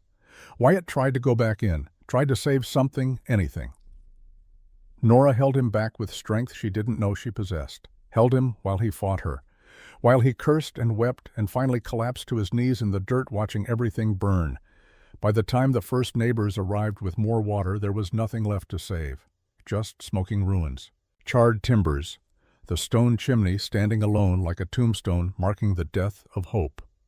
Dixon's investigation would later reveal that Crane had paid 2 drifters to set the fire. They'd fled to Wyoming before dawn, were never caught. Some justice, Nora learned, came incomplete. But the important victory, Crane's conviction, would have to be enough. Dawn came cold and gray. The ruins still smoked. Wyatt sat in the dirt staring at nothing. His hands had finally stopped trembling. Not from calm, Nora realized, but from shock. From the complete absence of anything to hold on to. The students arrived as the sun cleared the canyon rim. Lily came first, running ahead of Martha on the trail. She stopped when she saw the ruins. Her small face crumpled. The drawing she'd made, the beautiful charcoal sketch of the schoolhouse, slipped from her fingers and tumbled into the dirt. Jessie arrived next, looked at the destruction, picked up a piece of charred wood that might have been part of a bench, turned it over in his hands like an archaeological relic from a lost civilization. Ruth came last, led by Alice. The child took one look at the smoking ruins and burst into tears. Not the quiet tears of grief, but the wailing sobs of a 7-year-old who'd already lost too much and couldn't bear to lose anything more. Alice held her, rocked her, whispered comfort that sounded hollow even to her own ears. Wyatt didn't move, didn't acknowledge the children, just sat in the dirt with ash on his face and emptiness in his eyes. Nora stood. Her legs shook, but they held. She walked to where the children clustered at the edge of devastation. "School's not over," she said. Her voice cracked. She cleared her throat, tried again. "School's not over. We're just moving locations." Jessie looked up. "We're outside, under the cottonwood tree, We don't need benches to learn. We don't need slates. We don't need books. She turned to Wyatt, willing him to hear her, to understand. We need each other. That's all we've ever needed. Silence. Then Martha spoke. I'll bring Lily's slate from home. And chalk, whatever we have. I can bring paper, Alice offered. The hotel throws away ledgers when they're full. Pages are still good on the back. Jessie kicked at the dirt. Pa burned all my things. But I remember what Mr. Brennan taught. The equations I could teach the younger ones. One by one the offers came. Small gestures, insufficient against the magnitude of the loss, but genuine, and in their genuineness powerful. Wyatt finally looked up, saw the children watching him, waiting for him to tell them what to do, waiting for him to be their teacher again. He stood, slowly. Ash fell from his clothes like gray snow. All right, he said. His voice was hoarse from smoke and grief. All right, we rebuild. They held lessons that day under the cottonwood tree. No benches, no books, just Wyatt drawing letters in the dirt with a stick while children copied them with their fingers. Just Nora reciting poetry from memory while students repeated lines back to her until they stuck. It was primitive, inadequate, nothing like the proper school they'd built. It was also beautiful. By the end of the week, they'd established a routine. Different families hosted the school each day, rotating locations to avoid giving Crane's men a single target. The Coleman's barn on Monday, despite John Coleman's sullen protests. The widow Alice's tiny cabin on Tuesday. Martha's house on Wednesday, with Lily beaming pride at having classmates in her home. They taught with whatever materials they could scavenge. Charcoal on scrap wood. Arithmetic problems scratched into dirt. History lessons told as stories around kitchen fires. Literature recited from memory until the words became communal property owned by everyone and no one. The students thrived. Without the structure of a formal classroom, learning became fluid, organic. Jessie helped younger children with mathematics, while Nora taught him Latin. Lily drew illustrations for the stories Wyatt told, creating a visual record of their shared education. Silent Ruth finally spoke full sentences when Nora asked her to describe her drawings. And through it all, Nora and Wyatt grew closer. Necessity forced proximity. They slept in borrowed spaces, sometimes the same room, with nothing but a blanket strung between them for privacy. They worked side by side all day, teaching and planning and solving the endless problems of running a school without walls. They ate together, planned together, faced each threat together. The barriers between them dissolved. One night, sleeping in Martha's hayloft because they had nowhere else to go, Wyatt reached across the darkness and found Nora's hand. I'm afraid, he whispered, of Crane, of losing this, losing you, losing what we've built. His fingers tightened around hers. I spent 12 years alone telling myself it was safer that way, that caring for things just gave the universe more ways to hurt you. And then you arrived bleeding and desperate, and I couldn't help myself. I cared anyway. Nora shifted closer, close enough to feel his warmth in the cold hayloft air. Do you regret it? No, God, no. Even if we lose everything tomorrow, even if Crane destroys us completely, I wouldn't change a single moment. He turned to face her. Would you? No. They kissed, soft and slow and sweet. Not the desperate passion of people expecting to die, but the tender intimacy of people planning to live, to build a future together, to fight for something worth keeping. When they finally pulled apart, Nora laid her head on Wyatt's shoulder. His arm came around her, held her close. We're going to survive this, she said. We're going to win. How can you be sure? Because we have something Crane doesn't, something money can't buy and power can't destroy. What's that? Each other. Wyatt's laugh rumbled through his chest. That's hopelessly romantic. Yes, but it's also true. They fell asleep that way, wrapped in each other, surrounded by hay and darkness and the distant sound of horses in the barn below. And for a few hours before the next crisis hit, they were simply two people in love, nothing more, nothing less. The crisis came 3 days later. Jessie didn't show up for lessons. At first, no one worried. He was 12. Boys that age sometimes slept late or got distracted by other responsibilities. Wyatt sent Lily to check his house, assuming Jessie had simply forgotten or been detained by his father. Lily came back pale, shaking. He's not there. Pa Coleman says he never came home last night. Wyatt and Nora exchanged glances. John Coleman might be a drunk, but he loved his son in his own damaged way. If Jesse was missing, Coleman would have raised hell by now, unless he didn't know Jesse was missing. They rode to the Coleman ranch, found John passed out in the barn reeking of whiskey, empty bottles scattered around him like fallen soldiers. When Wyatt shook him awake, Coleman blinked bloodshot eyes and mumbled something about teaching the boy a lesson. "What lesson?" Wyatt demanded. "Where's Jesse? Told him he couldn't go back to school. Told him if he defied me again, I'd... Coleman trailed off, looked around as if seeing the barn for the first time. "Where is he?" "We don't know. When did you last see him?" "Yesterday. Evening. He said he was still going to school." I said over my dead body. "He ran off. I figured he'd come back when he got hungry." But Jesse hadn't come back. They searched. Wyatt and Nora and half the settlement. They combed the trails, checked abandoned cabins, called Jesse's name until their voices went hoarse. Found nothing. As afternoon bled into evening, as hope began to curdle into dread, Martha rode up with something in her hand, a piece of paper, folded and sealed with wax. "This was nailed to my door," she said. Her face was ashen. "For you." Wyatt opened it. "Read." His face went white. Nora took the note from his shaking hands. The message was simple, brutal. The boy is safe, for now. Hayes brings the journal to the old Mackenzie mine by dawn tomorrow, alone, or we send him home in pieces. No signature, none needed. Nora's vision tunneled. The world reduced to those terrible words, in pieces. "I'll go," she said. Her voice sounded distant, calm, strange. "I'll bring the journal." "Like hell you will." Wyatt grabbed her shoulders. "It's a trap. Crane wants you dead. The moment you hand over that journal, he'll kill you both." "Then what do you suggest?" "Let them murder Jesse." "No, but we don't walk into their trap blind either." They argued. Nora insisting she had to go, had to trade herself for Jesse because this was her fault, her presence that had brought danger to an innocent child. Wyatt insisting that getting herself killed wouldn't save Jesse, would just give Crane everything he wanted. Finally, John Coleman spoke, sober now, or close to it, white with terror for his son. "I'll go with her." Everyone turned. "I'm his father," Coleman said. His voice broke. "I should have protected him. Should have been better. But I wasn't.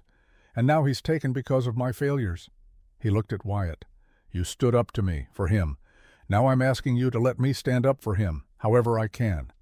Wyatt studied the man, saw genuine remorse, genuine determination, maybe even the first stirrings of genuine change.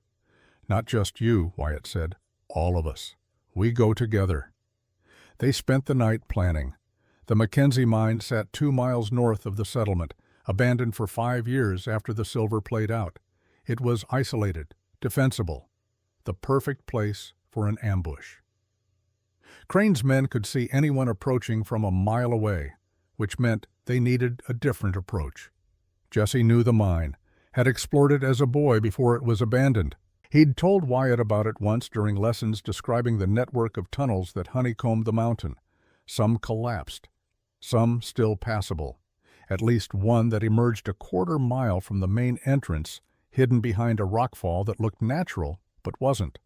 If they could reach that hidden entrance, if they could navigate the tunnels in darkness, they might be able to approach from an unexpected direction, catch Crane's men off guard, create an opening to rescue Jesse.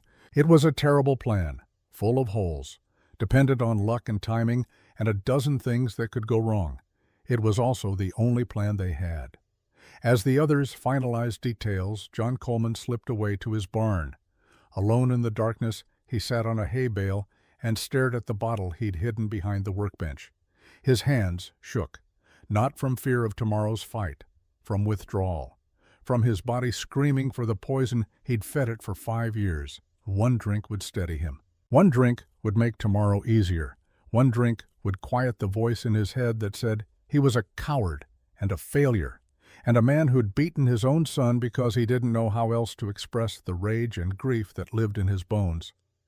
Coleman picked up the bottle, uncorked it. The smell alone made his mouth water. Then he poured it out, watched whiskey dark as blood soak into the dirt floor. "I'm sorry, boy," he whispered to the empty barn, to the son who couldn't hear him, to the 12 years of failed fatherhood that could never be taken back. I'm so goddamn sorry for every time I raised my hand, every time I chose the bottle over you, every time I made you wish you had a different father." He set down the empty bottle, picked up his pistol, checked the chambers. 6 bullets. Probably not enough if this went bad. But 6 bullets for his son was 6 more than he'd given Jesse in 12 years of drunken rage and thoughtless cruelty. Tomorrow, drunk or sober, alive or dead, he'd finally be the father Jesse deserved, even if it killed him. They left at 3 in the morning, Wyatt, Nora, and John Coleman, moving through darkness on foot because horses would be heard, each carrying what weapons they could muster. Wyatt had his rifle. Coleman had a pistol. Nora had her father's journal and a knife small enough to hide in her boot. Martha wanted to come. Alice begged to help, but Wyatt refused. The children needed adults to protect them if this went wrong, to carry on the school if none of them came back, to remember. The pre-dawn air was cold enough to burn lungs. They moved in silence, Coleman leading because he knew the terrain, stumbling over rocks they couldn't see, praying they wouldn't break an ankle in the darkness, praying for 1,000 things they couldn't control. As false dawn lightened the eastern sky, they found the hidden entrance. Exactly where Jesse had described it, a gap in the rockfall barely wide enough for a man to squeeze through. Beyond it, absolute darkness, the smell of damp stone and old fears. Coleman went first, Wyatt followed. Nora came last, pulling the rocks back into place behind them to hide their entry point. Inside the mountain darkness was total, suffocating. They moved by touch, hands on cold stone walls, feet testing each step before committing weight. The tunnel sloped downward. Occasionally they passed intersections where other tunnels branched off into unknown directions. Each time Coleman had to stop. Think. Try to remember the map Jesse had drawn years ago on a slate that no longer existed. Twice they took wrong turns, had to backtrack. Precious minutes lost, dawn approaching above while they wandered blind beneath the earth. Then Coleman stopped. There. You hear it. At first, Nora heard nothing, then faint as breath voices, echoing through stone, coming from ahead and above. They'd found the main chamber. Moving even more carefully now, they crept forward. The tunnel opened into a larger space. Natural light filtered down from above where the mine shaft connected to the surface, and in that pale light, Nora could see them. Jesse, tied to a support beam, bruised but alive, terrified but unbroken.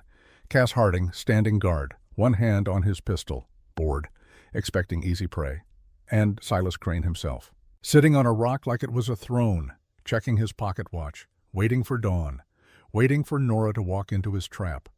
Wyatt leaned close to Nora's ear, whispered so softly she barely heard, "I'm going to circle around, draw their attention.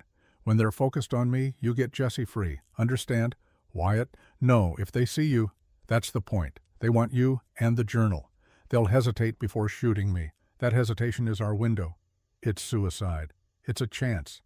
He pressed something into her hand, his knife, larger than hers, sharp enough to cut rope. "Trust me."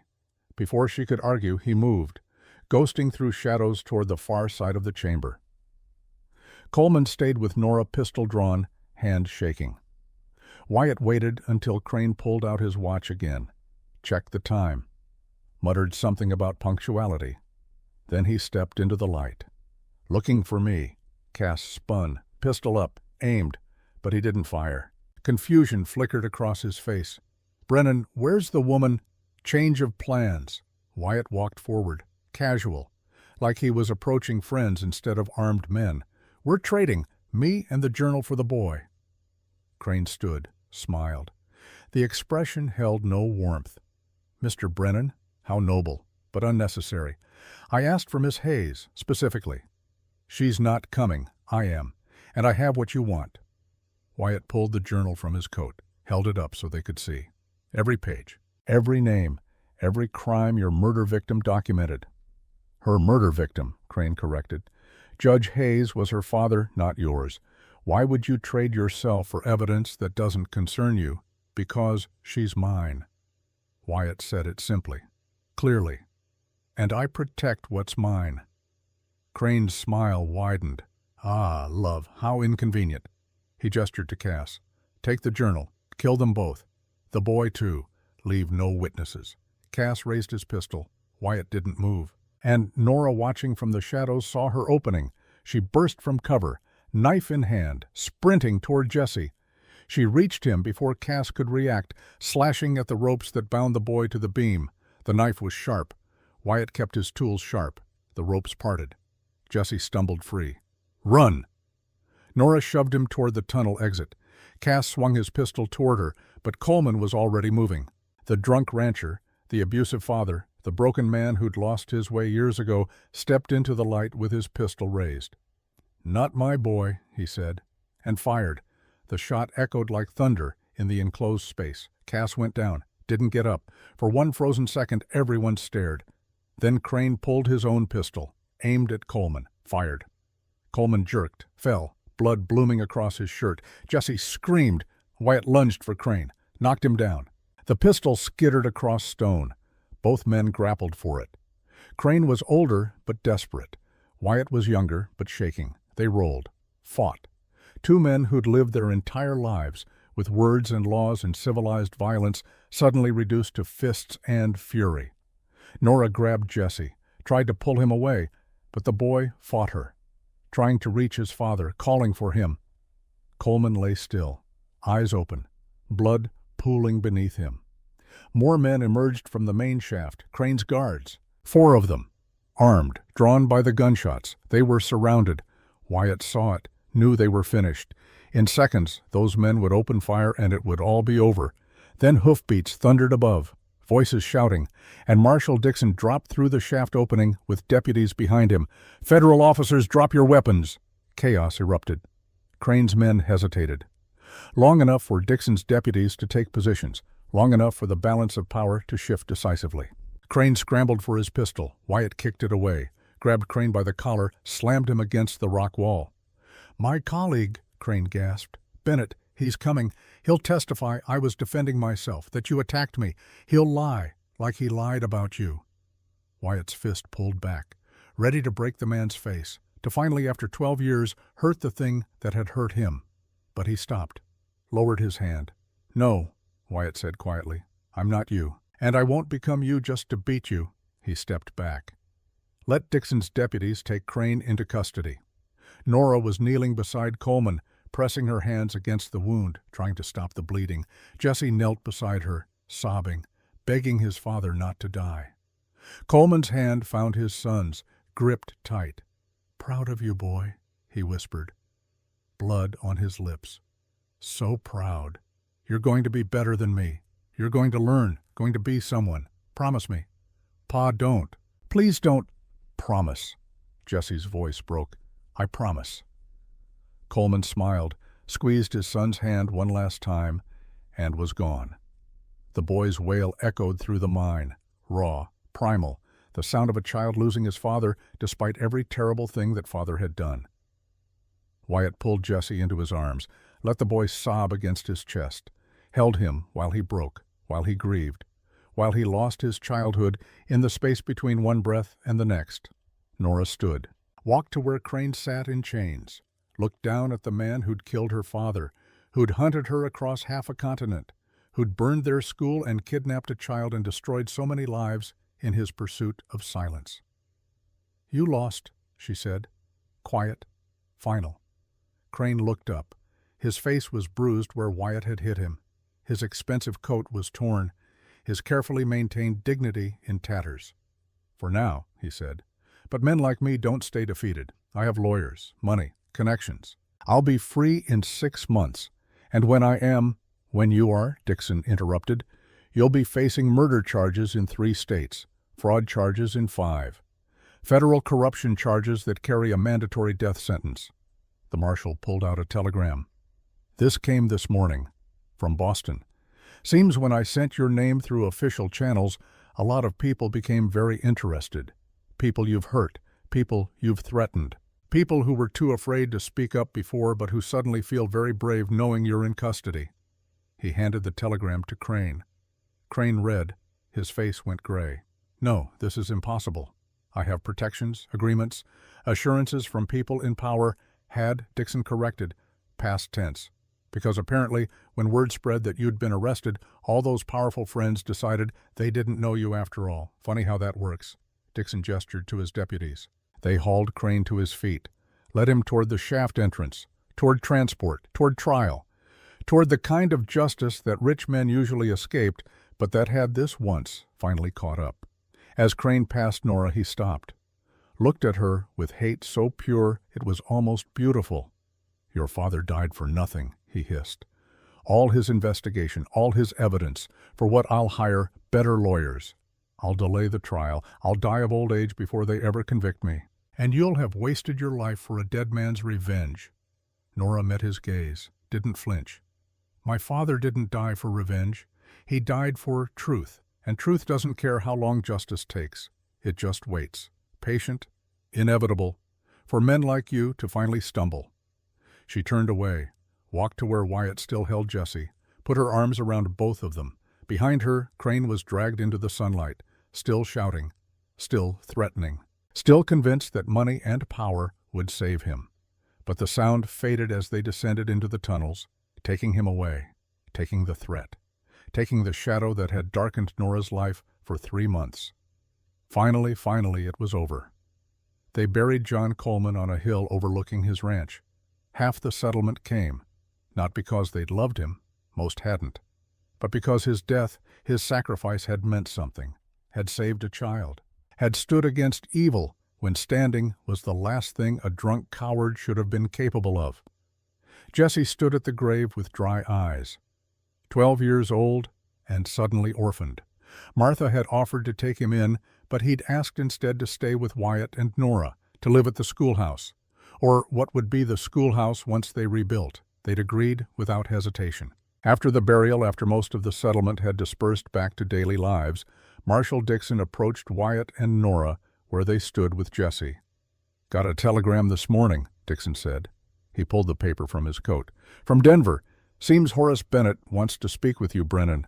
He's offered to testify against Crane in exchange for leniency.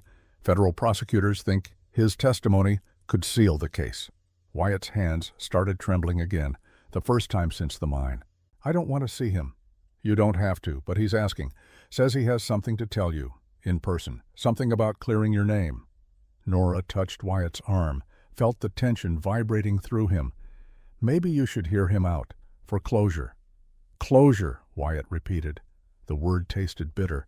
12 years of exile, and he wants to offer closure. "Your choice," Dixon said.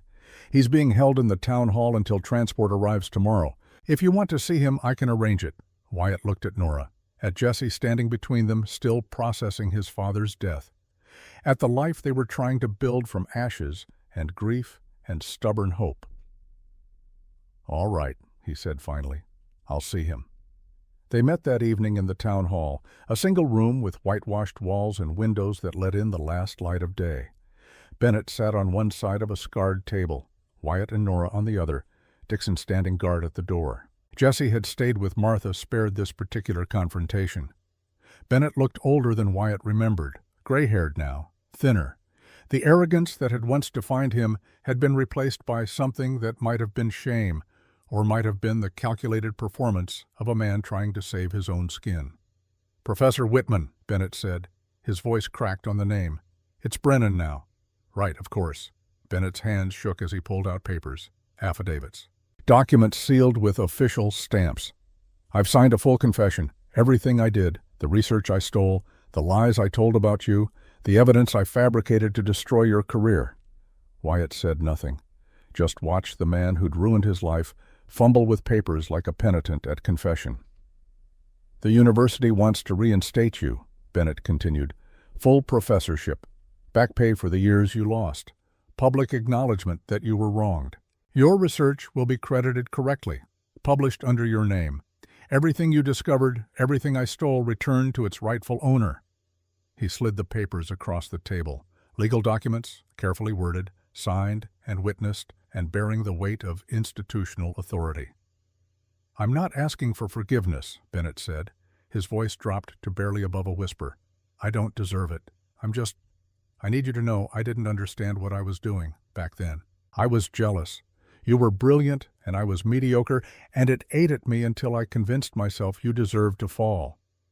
And now I'm a coward who worked for a murderer because the money was good and I didn't ask questions I should have asked. Now I'm facing prison time for conspiracy. Now I have to live with knowing I destroyed a good man's career for nothing but petty envy." Bennett met Wyatt's eyes. "I can't undo what I did, but I can tell the truth, finally, for whatever that's worth." Wyatt picked up the documents, read through them slowly. Every word an acknowledgement of Bennett's crimes, every signature a piece of Wyatt's life returned, his reputation, his research, his name. 12 years, summarized in legal language, erased with ink and paper. He set the documents down, pushed them back across the table. Bennett blinked. "What are you doing? Refusing them. But this clears your name, completely. The university will take you back. You can return to your research, to the life you should have had." "I don't want the life I should have had." Wyatt stood. His voice was steady. His hands had stopped trembling entirely. "I want the life I have. You're choosing exile over vindication. I'm choosing truth over revenge." Wyatt gestured to the papers. "Sign those. Send them to the university. Clear my name publicly. Not for me, but so those children's parents know their teacher isn't a fraud. So Jesse doesn't grow up wondering if the man raising him is a criminal. So Nora doesn't have to defend me to people who whisper." He turned to leave. Nora rose with him. "But I'm not coming back to your world," Wyatt said. "I built something better. A school where students learn to think instead of memorize. A community where knowledge isn't hoarded but shared. A life with a woman who chose me at my lowest and stayed anyway." Bennett stared. "You're refusing a full professorship at one of the country's finest universities." "I'm accepting a teaching position at a frontier school that doesn't pay wages and meets under a tree because our building burned down." Wyatt smiled. It reached his eyes. "And I've never been happier." Nora took his hand, squeezed. They left Bennett sitting alone with his confession and his belated guilt, and the realization that the man he'd destroyed had somehow emerged whole. Outside, the evening air was cool. Stars were beginning to appear in the darkening sky. Wyatt and Nora stood on the steps of the town hall, breathing in freedom. "That must have been hard," Nora said quietly.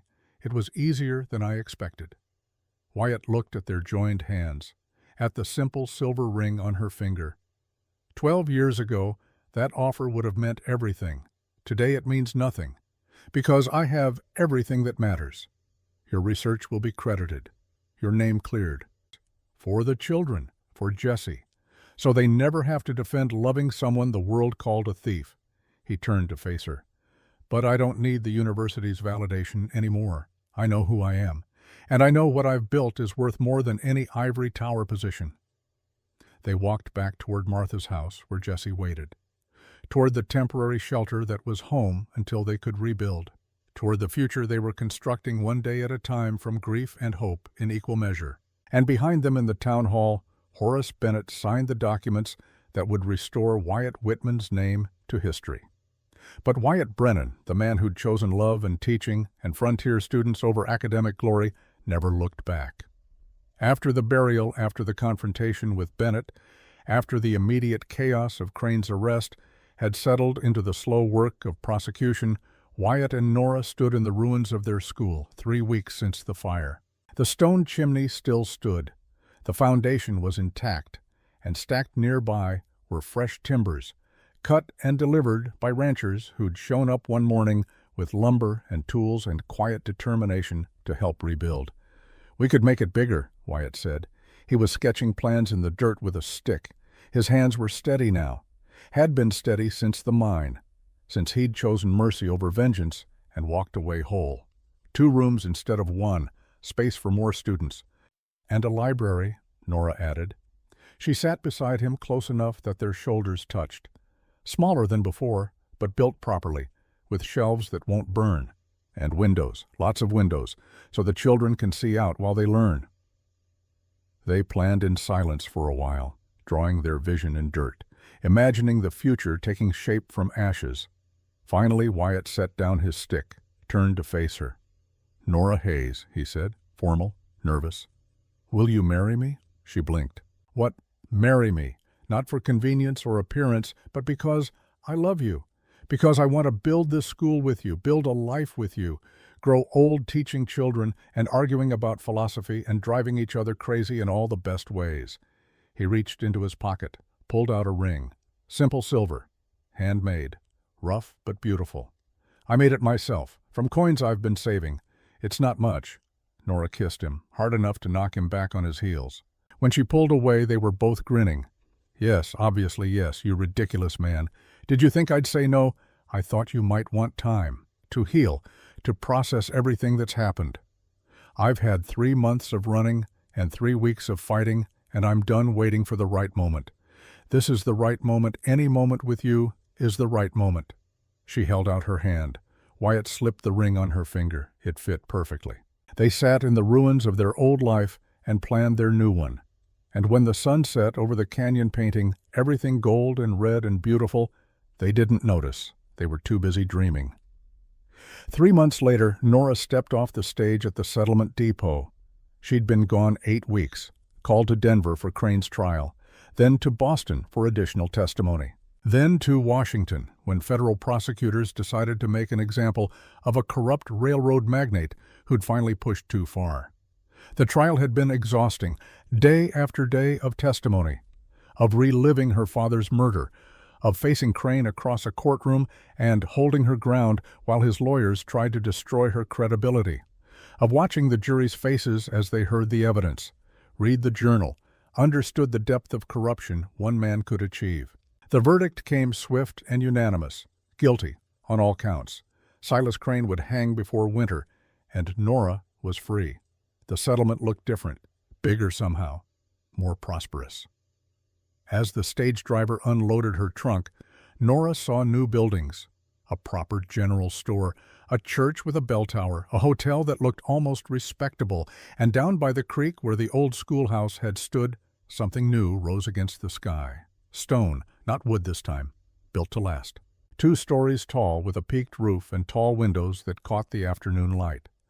A bell tower at one corner, the bell itself a gift from a Denver merchant who'd read about the school in newspapers and wanted to help. Hayes Brennan Academy. The name carved in stone above the door. Nora's breath caught. She grabbed her bag and started walking, fast, then running, her skirts tangling around her legs, her hat falling off behind her, not caring, just running toward home. The door stood open. Inside she could hear children's voices, reciting, learning, living. She stopped in the doorway. The interior was beautiful. 20 desks, all occupied, books lining the walls, not as many as before, but growing. A chalkboard at the front where Wyatt stood mid-lesson explaining something about geometry. He saw her, stopped mid-sentence. For one perfect moment, they just stared at each other across the classroom. 8 weeks apart. 8 weeks of missing each other. 8 weeks of letters that couldn't substitute for presence. Then Wyatt was moving, crossing the room in long strides, pulling her into his arms, kissing her while 20 children giggled, and Jesse, now 13, and acting as teaching assistant, rolled his eyes in exaggerated embarrassment. "You're back," Wyatt said against her hair. "You're really back. I'm really back. For how long? Forever. If you'll have me." He pulled back, looked at her, really looked, saw the exhaustion in her face, the weight of testimony and trial, but also saw peace, resolution, the settling that comes from finishing something difficult and knowing you did it right. "How did it go? He hangs in November." A sigh ran through the classroom. Relief, justice, the end of a threat that had touched all their lives. "And you?" Wyatt asked quietly. "How are you?" "Tired, grieving, angry that it took this long and cost this much." Nora paused. "But free. For the first time since Father died, I'm actually free." Wyatt kissed her forehead. "Welcome home, Miss Hayes. Soon to be Mrs. Brennan." Soon to be. They were married the following Sunday. The whole settlement came, crammed into the new church until bodies overflowed onto the grass outside. Lily served as flower girl carrying wildflowers gathered from the canyon. Jesse stood up with Wyatt serious and proud in his first suit. Ruth, no longer silent, sang a hymn in a voice that made grown men weep. Martha gave Nora away, walking her down the aisle with tears in her eyes. Placing Nora's hand in Wyatt's, with a whispered blessing. The ceremony was simple, traditional. Nothing fancy or elaborate, just two people promising to love and honor and cherish for all the days they were given. When the minister said, "You may kiss the bride," Wyatt did, thoroughly. To cheers and applause, and more than a few ribald suggestions shouted from the back pews. The reception lasted until midnight, dancing and food and laughter, children running wild between adult legs, old women crying happy tears, young couples stealing kisses in the shadows, and at the center of it all, Wyatt and Nora, dancing, talking, accepting congratulations. But mostly just being together, finally, permanently, without fear or flight or the shadow of danger. When the moon rose high and the party finally wound down, they walked back to the schoolhouse, to the small apartment that had been built on the second floor. Their home, their future. Inside, Wyatt lit a lamp. The golden light filled the room. Simple furniture, a bed, a desk. Bookshelves already half full with volumes donated by supporters from across the territory. Nora moved to the window, looked out over the canyon. The creek ran silver in the moonlight. The pines stood silent and eternal. And below the school building rose solid and permanent, and a testament to stubborn hope and the refusal to quit. Wyatt came up behind her, wrapped his arms around her waist, rested his chin on her shoulder. "Thank you," he said quietly. "For what?" "For staying. That first day. When you could have run. When running would have been smarter." He turned her to face him. "For seeing something worth fighting for when I'd given up on fighting. For loving me when I didn't think I deserved to be loved." Nora cupped his face, traced the lines around his eyes, the gray at his temples, the scars visible and invisible that made him who he was. "Thank you for standing between me and armed men, for choosing me over redemption, for teaching me that home isn't a place but a person." She kissed him softly, for being that person. They moved together toward the bed, toward their wedding night, toward the beginning of the rest of their lives. And outside the canyon held its peace. The school stood silent and waiting. Tomorrow would bring students and lessons and the endless work of education. But tonight was theirs, finally gloriously, completely theirs. 6 months later, on a morning when spring was threatening to become summer, Nora stood in front of her classroom and made an announcement. "Students, I have news. After this term ends, Mrs. Carter will be taking over my morning classes." Confused murmurs. Lily's hand shot up. "Why? Where are you going?" Nora smiled, placed her hand on the slight curve of her belly that her loose dress mostly hid. "I'm not going anywhere, but in November I'll be rather busy, with a new student who'll need a lot of individual attention." Understanding dawned. The classroom erupted in cheers. Jessie, now teaching the younger students in the afternoon, grinned. "Mr. Brennan, not yet. I wanted to tell you all first." "He's going to lose his mind," Jessie predicted. "In a good way." He was right. When Nora told Wyatt that evening, sitting on their porch watching the sunset, he went absolutely still. Then he pulled her into his arms and held her like she was made of glass, precious, fragile, infinitely valuable. "A baby," he whispered. "We're having a baby. We are. I don't know how to be a father. You've been fathering Jessie and half the students for months. You'll figure it out." "That's different. They go home at night. A baby is forever." "Yes," Nora leaned into him. "Forever." They sat in silence, processing, imagining, planning. A child. Their child. Growing inside her even now. A future neither had dared hope for during those desperate months of running and hiding and fighting. "If it's a boy," Wyatt said slowly, "we could name him Cornelius, after your father." Nora's eyes filled. He would have liked that. "And if it's a girl, Hope." The name came without thought. Perfect. Complete. "Because that's what we built here, what we fought for, what we're giving to the next generation." Wyatt kissed her temple. "Hope Brennan. I like it. Or Cornelius Brennan. Or both. Twins run in families, you know." Nora laughed. "Don't even joke about that." But secretly, she hoped. For twins or triplets or a dozen children to fill the rooms upstairs, to learn in the school below, to carry forward the legacy of two people who'd been broken and hunted and lost, but who'd found each other and, built something beautiful from the wreckage. The baby came in November, during the first snow. A girl, small but healthy, with her mother's dark hair and her father's sharp eyes. They named her Hope Cornelius Brennan, combining both names because they couldn't choose and because the baby deserved to carry both legacies. She was baptized in the church on a Sunday when the canyon was white with snow and the air was so cold it hurt to breathe. The entire settlement came, packed into pews, spilling outside, bearing witness. Wyatt held his daughter with shaking hands. But this time the trembling wasn't fear or trauma, it was awe, wonder, the overwhelming realization that he was responsible for this tiny life, this perfect, beautiful, terrifying gift. When the minister blessed Hope, when he said her full name aloud for the congregation to hear, Nora saw Wyatt's eyes fill with tears, saw him look down at their daughter and make a silent promise to protect her, to teach her, to be the father she deserved. After the service, after the congratulations and gifts and endless stream of well-wishers, they walked home as a family. Wyatt carrying Hope, Nora holding his arm, Jesse trailing behind, pretending not to care, but secretly delighted to be a big brother. The school stood quiet, classes suspended for the week while the Brennans adjusted to their new reality. But through the windows, books waited, desks sat ready. Knowledge slept patient and eternal, ready to wake when students returned. Upstairs in their apartment, Nora settled Hope in the cradle that had been a gift from Martha, handmade, carved with scenes from the canyon, mountains and trees and the creek that ran eternal below. Wyatt stood watching, his hand on Nora's shoulder, both of them staring at their daughter with the stunned bewilderment of new parents. "She's so small," Wyatt whispered. "She'll grow. What if I fail her? What if I'm not enough? Then we'll fail together and figure it out anyway." Nora turned into his arms. "That's what we do, remember. We fail and fall and get back up and keep fighting. I love you. I love you too."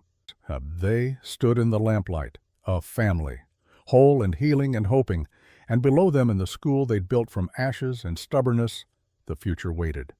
5 years later, on the morning Hope Brennan started school, Nora stood at the classroom door and watched her daughter take a seat among 20 other children. The school had grown. 3 teachers now, 60 students from across the territory. A reputation for excellence that brought families to the settlement specifically for the education. The Hayes Brennan Academy had become what Wyatt and Nora had dreamed, a place where children learned not just letters and numbers, but how to think, how to question, how to become more than their circumstances. Jesse, now 18 and graduated, taught the advanced classes, mathematics and science and philosophy. He'd received admission to university in Denver, but had deferred to teach another year, to give back what had been given to him. Lily, 15 and talented beyond her years, taught art. Her drawings hung in shops as far away as Denver. Collectors bought them for real money, but she stayed, teaching children to see beauty in ordinary things, to capture it on paper, to understand that art was as essential as reading or arithmetic. Ruth, 12 and no longer silent, assisted Nora with the younger children, patient, kind, remembering what it was like to be afraid and using that memory to help others feel safe. And Wyatt. Wyatt taught everything else, literature and history and Latin, the advanced students who wanted more than frontier education could offer. He'd been approached by universities, offered positions, prestigious appointments that would have restored everything he'd lost. He'd turned them all down. "This is where I belong," he'd told Nora. "Here, with you, with them," gesturing to the students, to the school, to the life they'd built from nothing but hope and determination. Now, watching Hope settle into her desk, watching his daughter prepare to learn the things he'd spent his life teaching others, Wyatt felt a completeness he'd never thought possible. Nora slipped her hand into his, squeezed. They stood together in the doorway, teachers, parents, partners, survivors who'd become builders, runners who'd become fighters, 2 people who'd found each other in the worst moment and chosen every day since to keep choosing each other. "Ready?" Nora asked. "For what? For her to start asking questions you can't answer, for her to challenge everything you think you know, for her to grow up and become someone you never imagined." Wyatt smiled. "I've been ready since the day she was born." They walked into the classroom together, took their places at the front. Wyatt picked up chalk. Nora opened the first reader, and as 30 pairs of eyes looked up at them. As Hope grinned with her missing front tooth, and Jessie started the morning roll call, and Lily passed out drawing paper, and Ruth helped a nervous 6-year-old find his seat.